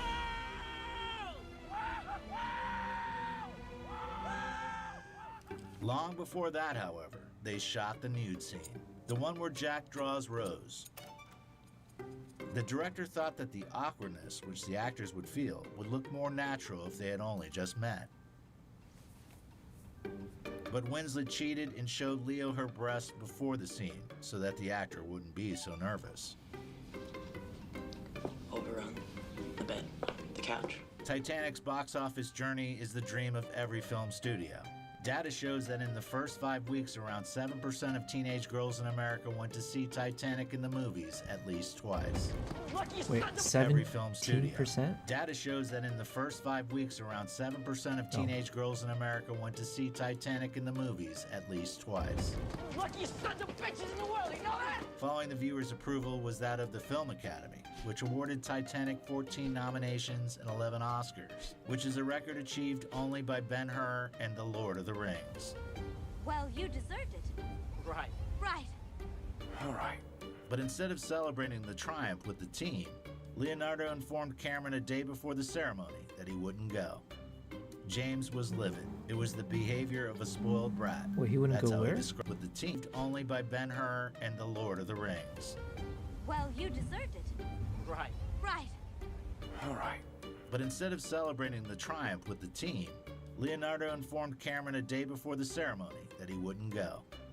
James was livid. It was the behavior of a spoiled brat. That's how he described the event. Leonardo only made matters worse by declaring that he no longer saw himself in such commercial projects, and openly admitted regretting that he hadn't been able to be in Boogie Nights. This is perhaps the only film he regrets turning down to this day. Right. Awarded age girl to see Titanic in the movies at least twice.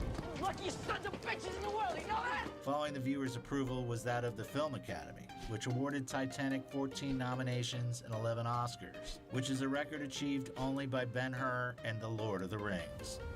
Well, you deserved it. Oh, wait, so he wasn't gonna go because he wasn't nominated? That's kind of crazy he didn't get nominated. Right.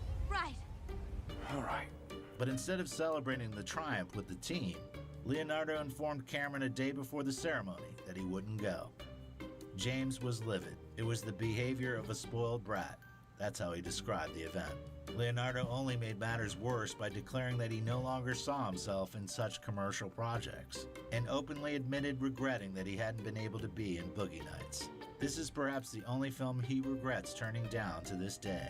But since shooting for Paul Thomas Anderson's film was at the same time as Titanic, these words sounded like he regretted playing the role of Jack Dawson, for which he got a Golden Globe nomination. Son? Son! Do you have the slightest comprehension what you're doing? Not really. Anderson really wanted to see DiCaprio play the role of porn star Dirk Diggler. When he turned it down, rumor has it that the director said, then let the other guy from Basketball Diaries have it. That's how Mark Wahlberg landed the role. Right after filming Titanic, Leo had his first close call with death when he went parachuting with his friends. I jumped out of the airplane, and then my first chute didn't open. They cut, it's tandem, so somebody's on your back. They cut that line. And then the second one was tangled as well, and I saw my friends sort of popping off with their, their parachutes, and I'm still plummeting towards planet Earth. That was tangled for about a good, 20, 30 seconds, and then he told me, oh, you're probably gonna break your legs now because we're going too fast. So it was one of the worst experiences of my life, and I'll never do it again. Luckily, Leonardo didn't break his legs and got started on his next project where he had his first experience playing the villain. Get the new chief advisor. Execute him for distributing rotten food. What the heck is this movie? Oh, it's Hugh Laurie? Who's the house guy? Yo, that's another guy. I don't think I've seen the actor in House in anything besides, I think he was in Dalmatians something. Wait, the House actor. Hugh Laurie. Okay. What movies has he done? I need to watch The Night Manager. That sounds interesting. I could have sworn he was in some... Oh, yeah, there it is. 101 Dalmatians. Yeah. That's so funny. He was in Veep? Oh, damn. The next time there are rioters, shoot them. When I cast Leonardo, he was coming out of Titanic, and Titanic was widely expected to be an absolute financial disaster. So I didn't cast Leo because I thought he was coming off a hit movie. I thought he is the perfect actor. I just thought he was the ideal actor to play this. The screen adaptation of the story The Man in the Iron Mask, where he played the King of France, was an ambitious project containing a plethora of Hollywood acting legends. And why are you so glum? I expected action. There was no killing, there was no fighting. I was useless. It was a totally relaxed environment, which I didn't expect, and everyone was just joking around like, you know, schoolboys. I'm definitely included in that. Not counting a cameo in Woody Allen's Celebrity, DiCaprio was absent from the big screen for the next 2 years. Then in 2000, he appeared in Danny Boyle's film The Beach. Originally, the main role was supposed to be played by Ewan McGregor, who had starred in the director's previous pictures, but the studio agreed to finance the project only if it contained Leonardo. What can I say? Boyle agreed, which led to a conflict of such magnitude that Ewan didn't speak to him for the next 15 years. This Danny's actor now? Me. Meanwhile, Leonardo received his first 7-digit paycheck for the role. McGregor got his revenge on Leo later, when he bested him at the auditions for Moulin Rouge, which was being filmed by DiCaprio's friend, Baz Luhrmann. All connected. All playing the same game. But the studio was not wrong about The Beach. Its advertising campaign relied heavily on Leo, and in large part thanks to his presence, the gloomy adventure thriller broke even at the box office. Thanks. Around the same time, DiCaprio got involved in his first serious relationship. Up until 2005, he dated Brazilian model Gisele Bündchen. However, the millennium marked the beginning of another serious relationship, one with the courts. There were a series of lawsuits having to do with the film Don's Plum, How did you guys discover this place? The Plum Club. a movie where he starred opposite Tobey Maguire in 1995, when the Friends weren't yet so popular. But it made it to the big screens only 5 years later. What's wrong, bro? What's wrong with you? Nothing's wrong, bro. The producers consciously stalled, waiting for Toby and Leo's names to be enough to bring people to the theater. Really? Yeah, you're so surprised. Well, you know, it's just so simple. Like, yeah, sure, why not? The actors in turn asked all the studios which they knew of not to agree to its distribution. In the end, the creators filed a lawsuit demanding $40 million in reparations. The case was being reviewed up until 2007, when DiCaprio and Maguire were able to prove that they had acted in the film as a personal favor to a friend, on the condition that it wasn't to be released to wider audiences. All you fuckers to hug. I want you guys to fucking mean it, alright? But Leonardo and Toby's journey was not yet over. At that time, James Cameron was working on a screenplay for Spider-Man, and DiCaprio was the main candidate for the role. It's unclear exactly what happened, but for some reason they both left the project and were replaced by Sam Raimi and Tobey Maguire. Leonardo had no regrets about that missed opportunity, because that was when he was introduced to Martin Scorsese. Scorsese! Oh, Gangs of New York, finally! Something I recognize. Jesus. Working on Gangs of New York brought the two closer together and created one of the greatest duos in the history of cinematography. I know a thing or two about a thing or two. I got friends in this town, and they tell me things. The film was shot in Rome. Oh my where God. They constructed a whole block. I want to watch that tonight. It's been so long since I saw Gangs of New York. Holy shit, though. Isn't it like 3 hours long? Do I have 3 hours to dedicate?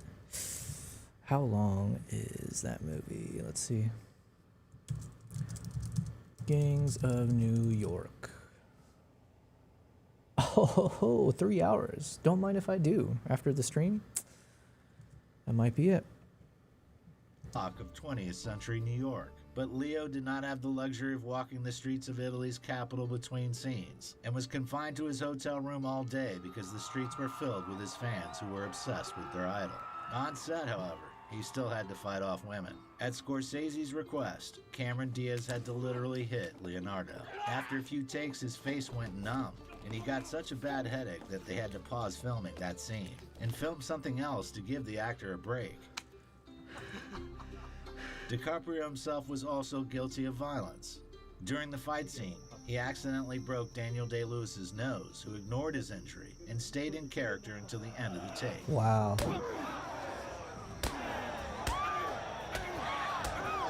Well, to be fair, Strangely, after its release, To be fair, that looked more like Daniel Day-Lewis broke his own nose on Leo's face. Or I don't know the backstory, but that looked like he was headbutting him, dude. The reel tanked at the box office, despite great reviews from critics and 10 Oscar nominations. However, at the ceremony, it set a new record by not winning any of the awards it was nominated. That's right. I remember that.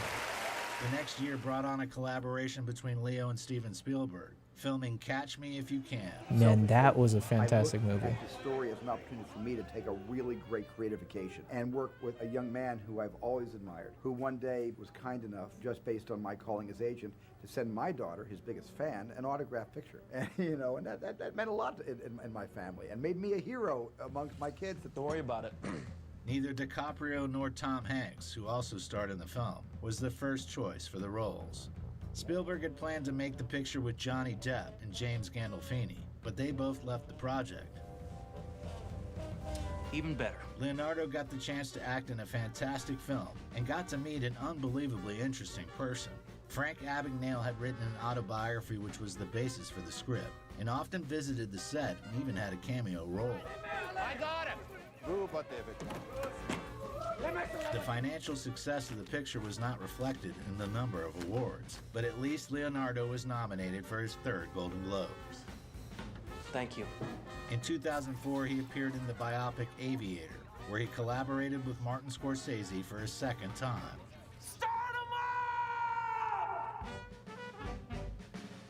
DiCaprio crafted the character of the eccentric billionaire Howard Hughes long before filming started. He traveled across America meeting with people who knew Hughes and who had experience with obsessive-compulsive disorder, whose advice he used during the scenes with Hughes' fits. I need to sleep. I should drink something first.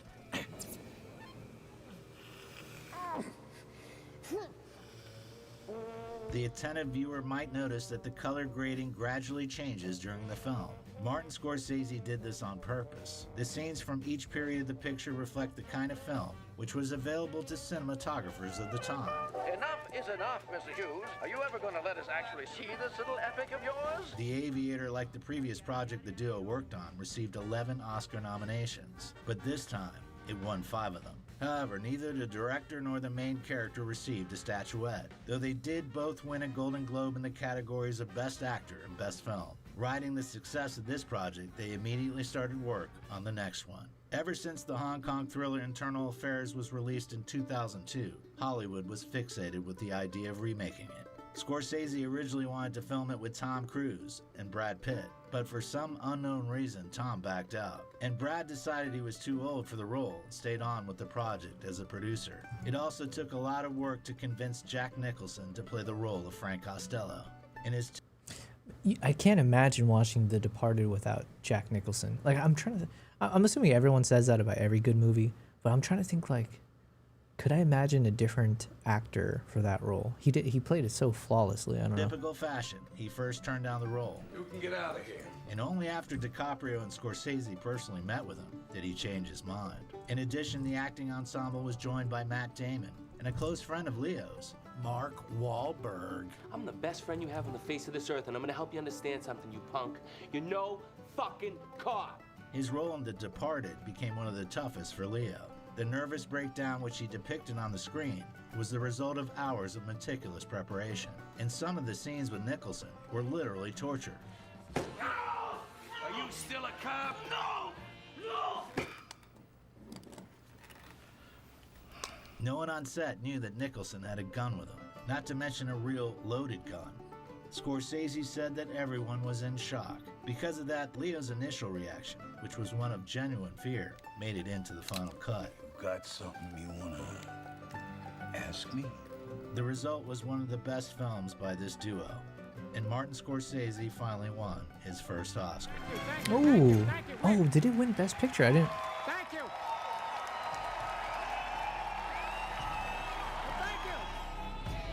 Oh, good on him.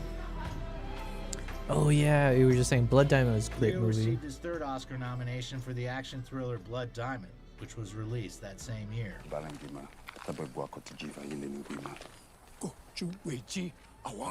This movie was filmed in South Africa, and the trip turned Leonardo's life upside down. While filming, he began to visit orphanages, offer them financial support, and even adopted a girl in one of them.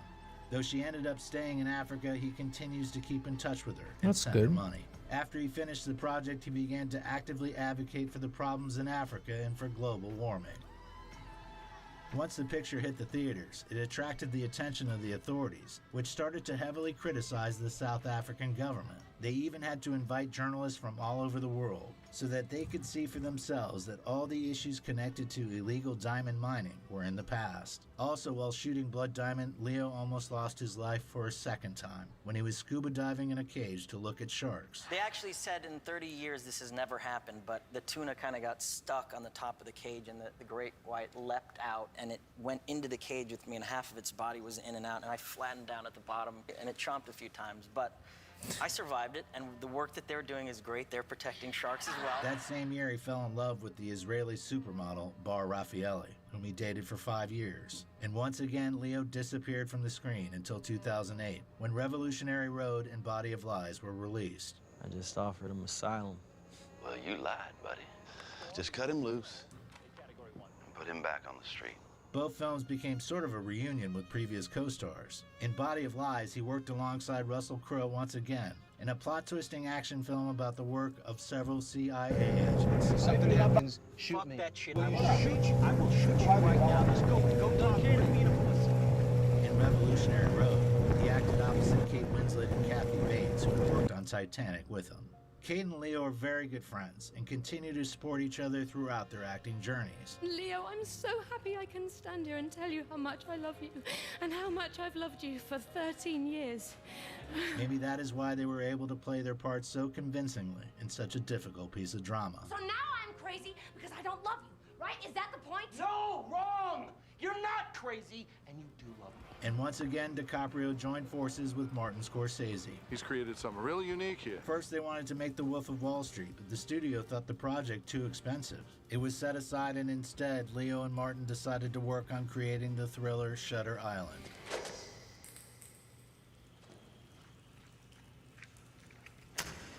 Shutter Island is an anagram of the phrase truth and lies. This is one of the Oh, I many think someone puzzle explained pieces that before. carefully hidden throughout the picture. Anything unusual occur? This is a mental institution, Marshal, for the criminally insane. Usual isn't a big part of our day.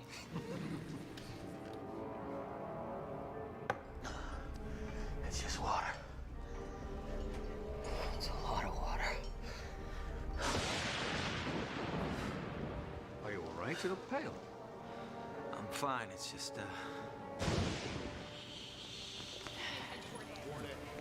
I'm not following you. I'm sorry. In our opinion, this film is one of the best thrillers of all time, a descendant of the film noir era, especially Hitchcock's Vertigo, which, by the way, was Scorsese's inspiration.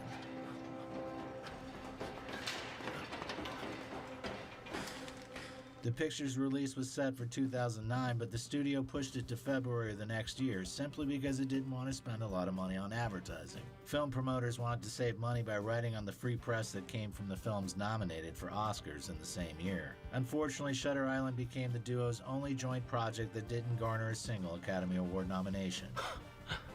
Hey, you're kidding me. Nonetheless, they still broke even, and even made it into every list of the top thrillers of all time. I think we've gotten all we came here for, so.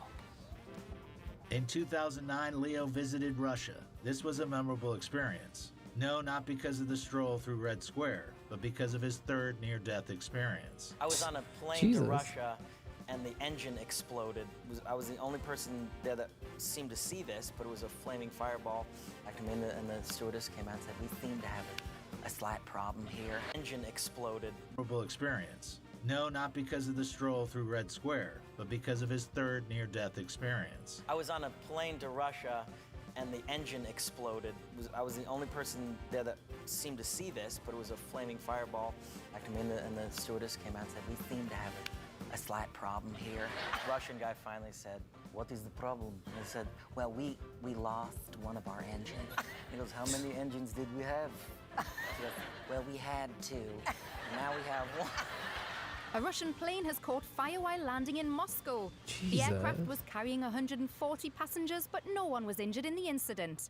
Christopher Nolan had been nurturing the idea for a film about dreams for more than 20 years. Little by little, the script began to materialize. Nolan rewrote it dozens of times, but knew for sure that the main character of the picture had to be played by DiCaprio. Once an idea has taken hold in the brain, it's almost impossible to eradicate. After reading it, Leonardo immediately agreed to take part. And for the next 2 months, he and Nolan pored over every detail about his character and rewrote several scenes. As Nolan's wife and producer Emma Thomas recalls, Leo and Chris's work with the character transformed the story from a puzzle into a character's journey which the viewer could sympathize to. Hey guys, hey. How are you? How you doing, huh? Good. Okay, I guess. DiCaprio said it was very hard for him to act in films like Inception and Shutter Island because of the lack of a clear villain and the unbearable dramatic tension. Pull yourself together, Teddy. Are you all right, Mr. Cobb? Yeah. Everything's just fine. The actor took special note of his time with Marion Cotillard, took her preparation before filming each scene to another level by meticulously discussing and rehearsing every detail. If I jumped, would I survive? Interestingly, Nolan based the members of the Inception team on the members of a real film crew. Cobb was the director, Arthur the producer, Ariadne the set designer, Eames the actor, Saito the studio CEO, and Fisher the viewer. Am I boring you? A lot is known about this film, so we won't get into details about the plot. Just remember, if you don't want to get lost in a dream, don't forget to choose your totem. Bugs Moran and Al Capone top the list of public enemies. Look around you. They could be anywhere. In 2011, Leonardo acted in a biographical drama called J. Edgar by Clint Eastwood. It told the story of the head of the FBI, John Edgar Hoover. We allowed to use these, sir? These are gifts from me to you. There's no law that prevents us from using our own weapons. The difficult task of bringing to the screen more than 60 years of a man's life was not just hard by itself, but required the work of dozens of specialists. Leonardo had more than 80 costumes reflecting the style of every era contained in the narrative. Righty. He also had to spend up to 5 hours a day in hair and makeup, which included layers of silicone on his face, body pads, wigs, gray hair, and a prosthetic nose. That is accurate, sir. In 2011, fate brought Leo and Quentin Tarantino together. Although that's not quite true. 3 years earlier, Tarantino had planned on inviting DiCaprio to play Hans Landa's role in Inglourious Basterds. Why don't you try telling us what the fuck happened? And though Leonardo's German isn't bad, Ein kleine Stadt. The director later decided that he wanted an actor whose native tongue was German. But the desire to work together didn't pass. That's why in 2011, Leo joined the ensemble of Django Unchained. Once again, Quentin saw the villain in the actor. Calvin Candy was one of the most narcissistic, self-indulgent, racist, most despicable characters I've ever read in my entire life. What did you say, boy? Calm down, Butch. No offense given. Even Tarantino admitted that Calvin was the only character he'd ever created, towards whom he did not have any sympathy at all. Well, then we got nothing more to talk about. For Leonardo, it was a real challenge to depict pure evil on the screen, especially since it was only his second role of the kind in his career. Once, he couldn't even finish a scene because of the overwhelming amount of racist comments in it, almost as though he was punishing himself for the role. And I said, what's the deal? He said, it's tough. I said, you know what? You're human. It's supposed to be tough. Samuel Jackson quickly said, hey, MF, get over that. It's just another Tuesday for us, and let's get going. It's all right, it's all right. Leonardo was always getting hurt. While rehearsing the scene with the hammer, it broke and hit him on the forehead. And probably one of the most famous stories was about how DiCaprio cut his hand banging on the table. Hey! Lay your palm flat on that tabletop! And continued the take as though nothing had happened. And I opened my hand, and then blood starts pouring everywhere. And I saw Jamie go, yeah. This, and Quentin like had his hand and goes. When the take was over, the whole film crew gave him a standing ovation. After bandaging his hand, Leo suggested that Calvin use that hand to cup Kerry Washington's face. The actress and director both thought it was a good idea. So Tarantino quickly found some fake blood. Don't ask where, it's Tarantino. He always has a little fake blood handy.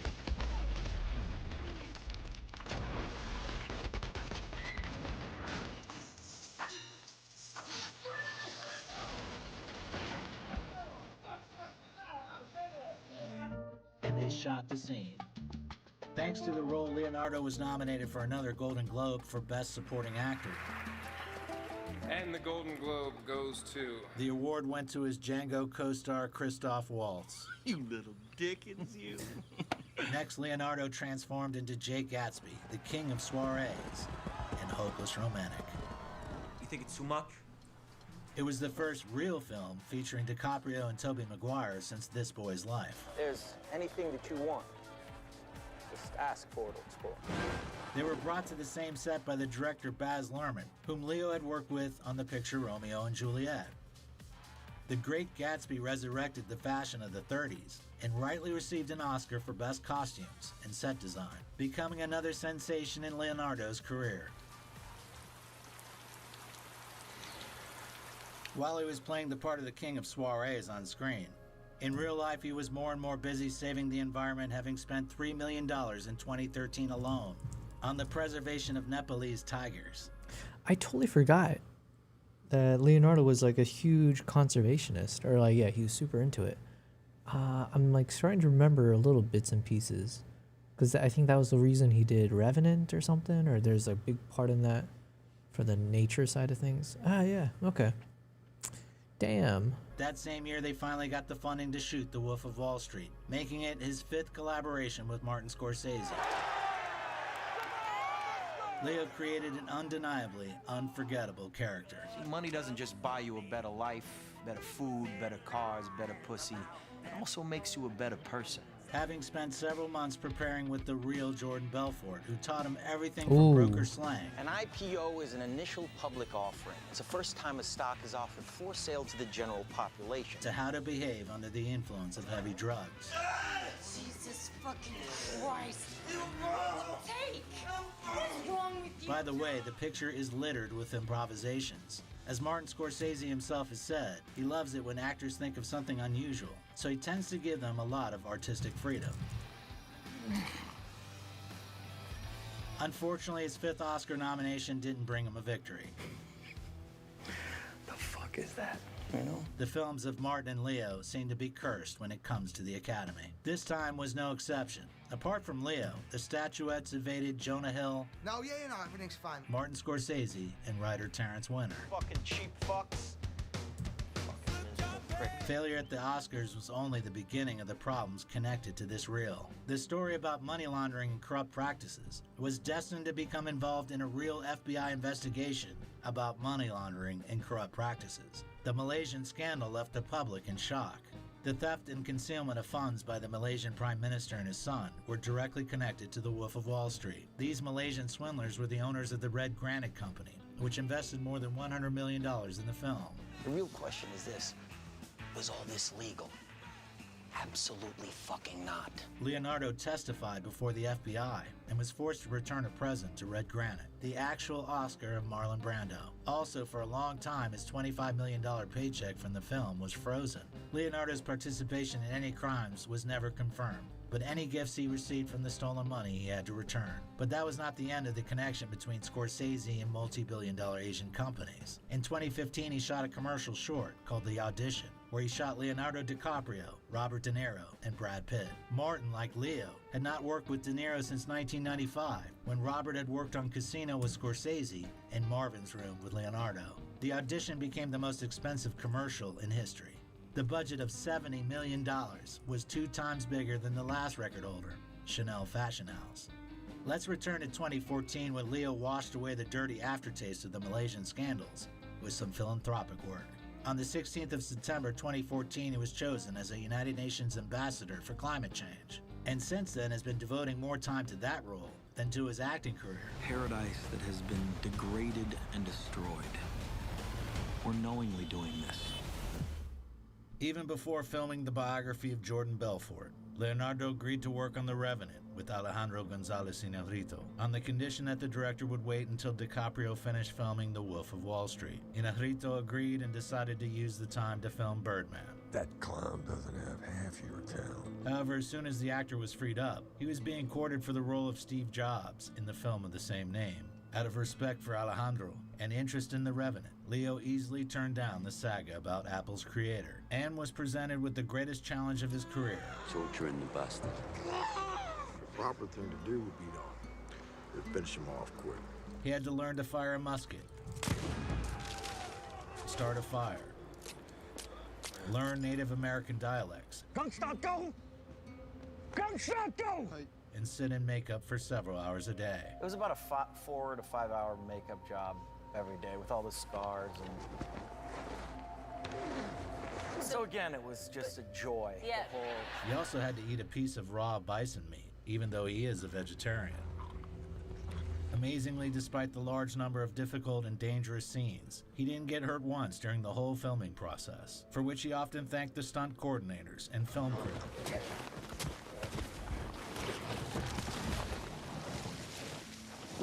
Interestingly, it was Leo who brought Tom Hardy to the project. I could muzzle you if you like. While filming, the actors agreed on an interesting wager. The loser had to get a tattoo of the winner's choosing. Hardy maintained that he definitely wouldn't get an Oscar nomination for his role as Fitzgerald. DiCaprio thought he would. As a result, Tom got a new tattoo, Leo Knows All, written in Leonardo's I didn't own hear hand. the story at all. All I'm saying is, it's savage. It's savage. And the result of their acting performance was a brilliant film. This is when he There's finally no got reason his to go into detail about the success award. of The Reel. $500 million in box office sales, flattering reviews, and every award imaginable. Manuel Lubezki, the Revenant. Alejandro G. Inarritu, the Revenant. Leonardo DiCaprio. For the time being, it was the climax of Leonardo's career, the moment with which our story began. Let us not take this planet for granted. I do not take tonight for granted. Thank you so very much. After this, the actor allowed himself a 4-year-long absence from the screen. His next work was supposed to be the drama Black Hand, which told the story of the so-called Italian Sherlock Holmes. But Leo delayed the filming of that picture. Instead, he decided to work on Quentin Tarantino's 9th film, Once Upon a Time in Hollywood. A criminal thriller also starring Brad Pitt and Margot Robbie. But you can learn all about that in the 3rd part of our Tarantino documentary. Rick Dalton rehearsal tape starting in 5, 4, 3, 2, 1. This is a Colo Kino. We hope you liked the video and you Hells learned a yeah. lot of interesting things. Okay, we're all good. Don't need to go again. No, we're done. That was fantastic. It's gotta be against the law to look this damn good. Hey, baby, I feel real good, and I wish I would. Well, shout out to Colo Kino. This guy never misses. From breakdance to Oscar. I didn't know that about our boy Leonardo. Breakdancing. Oh, how about that? All right, guys. It is now 10:10 p.m. I'm doing a bit of a short stream today because I have a few things I need to take care of. Tomorrow, I mentioned I have an event in the late evening. Or like basically, I'll be out for the evening. So most likely I will not be streaming tomorrow either. Depends when the thing ends. It might end early, in which case, if I come back, I might as well do a stream then because I have a lot of stuff to get done anyways. Ooh, my cat's moving. Oh, she came down. All right, so thank you guys. It was a fun stream. I didn't do too much. Oh, Nala's. She did. Dang it! I should have kept it on this screen. You guys would have seen her. She literally just did the paw thing. Hey, Nala. Here, let's get Nala on camera before we'll get a bit of ASMR. Come on, Nala. Good girl. Good girl. Good girl. Do you want to say anything to the camera? Oh, we gotta have you look at the camera first. Good girl. What do you have to say for yourself?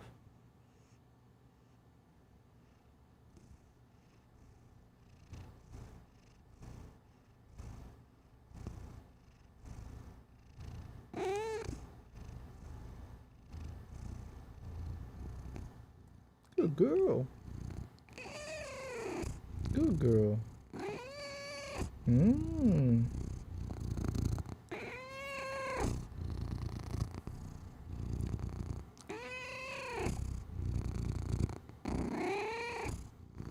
Proper ASMR. Good girl.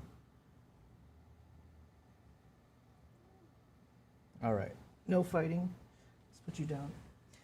All right, that's a good place to end it. Thank you guys. Okay, so like I said, last little things. So check out my latest YouTube video. If you would like to support the channel, that's the best way to help me out, is to support my videos that I post on YouTube.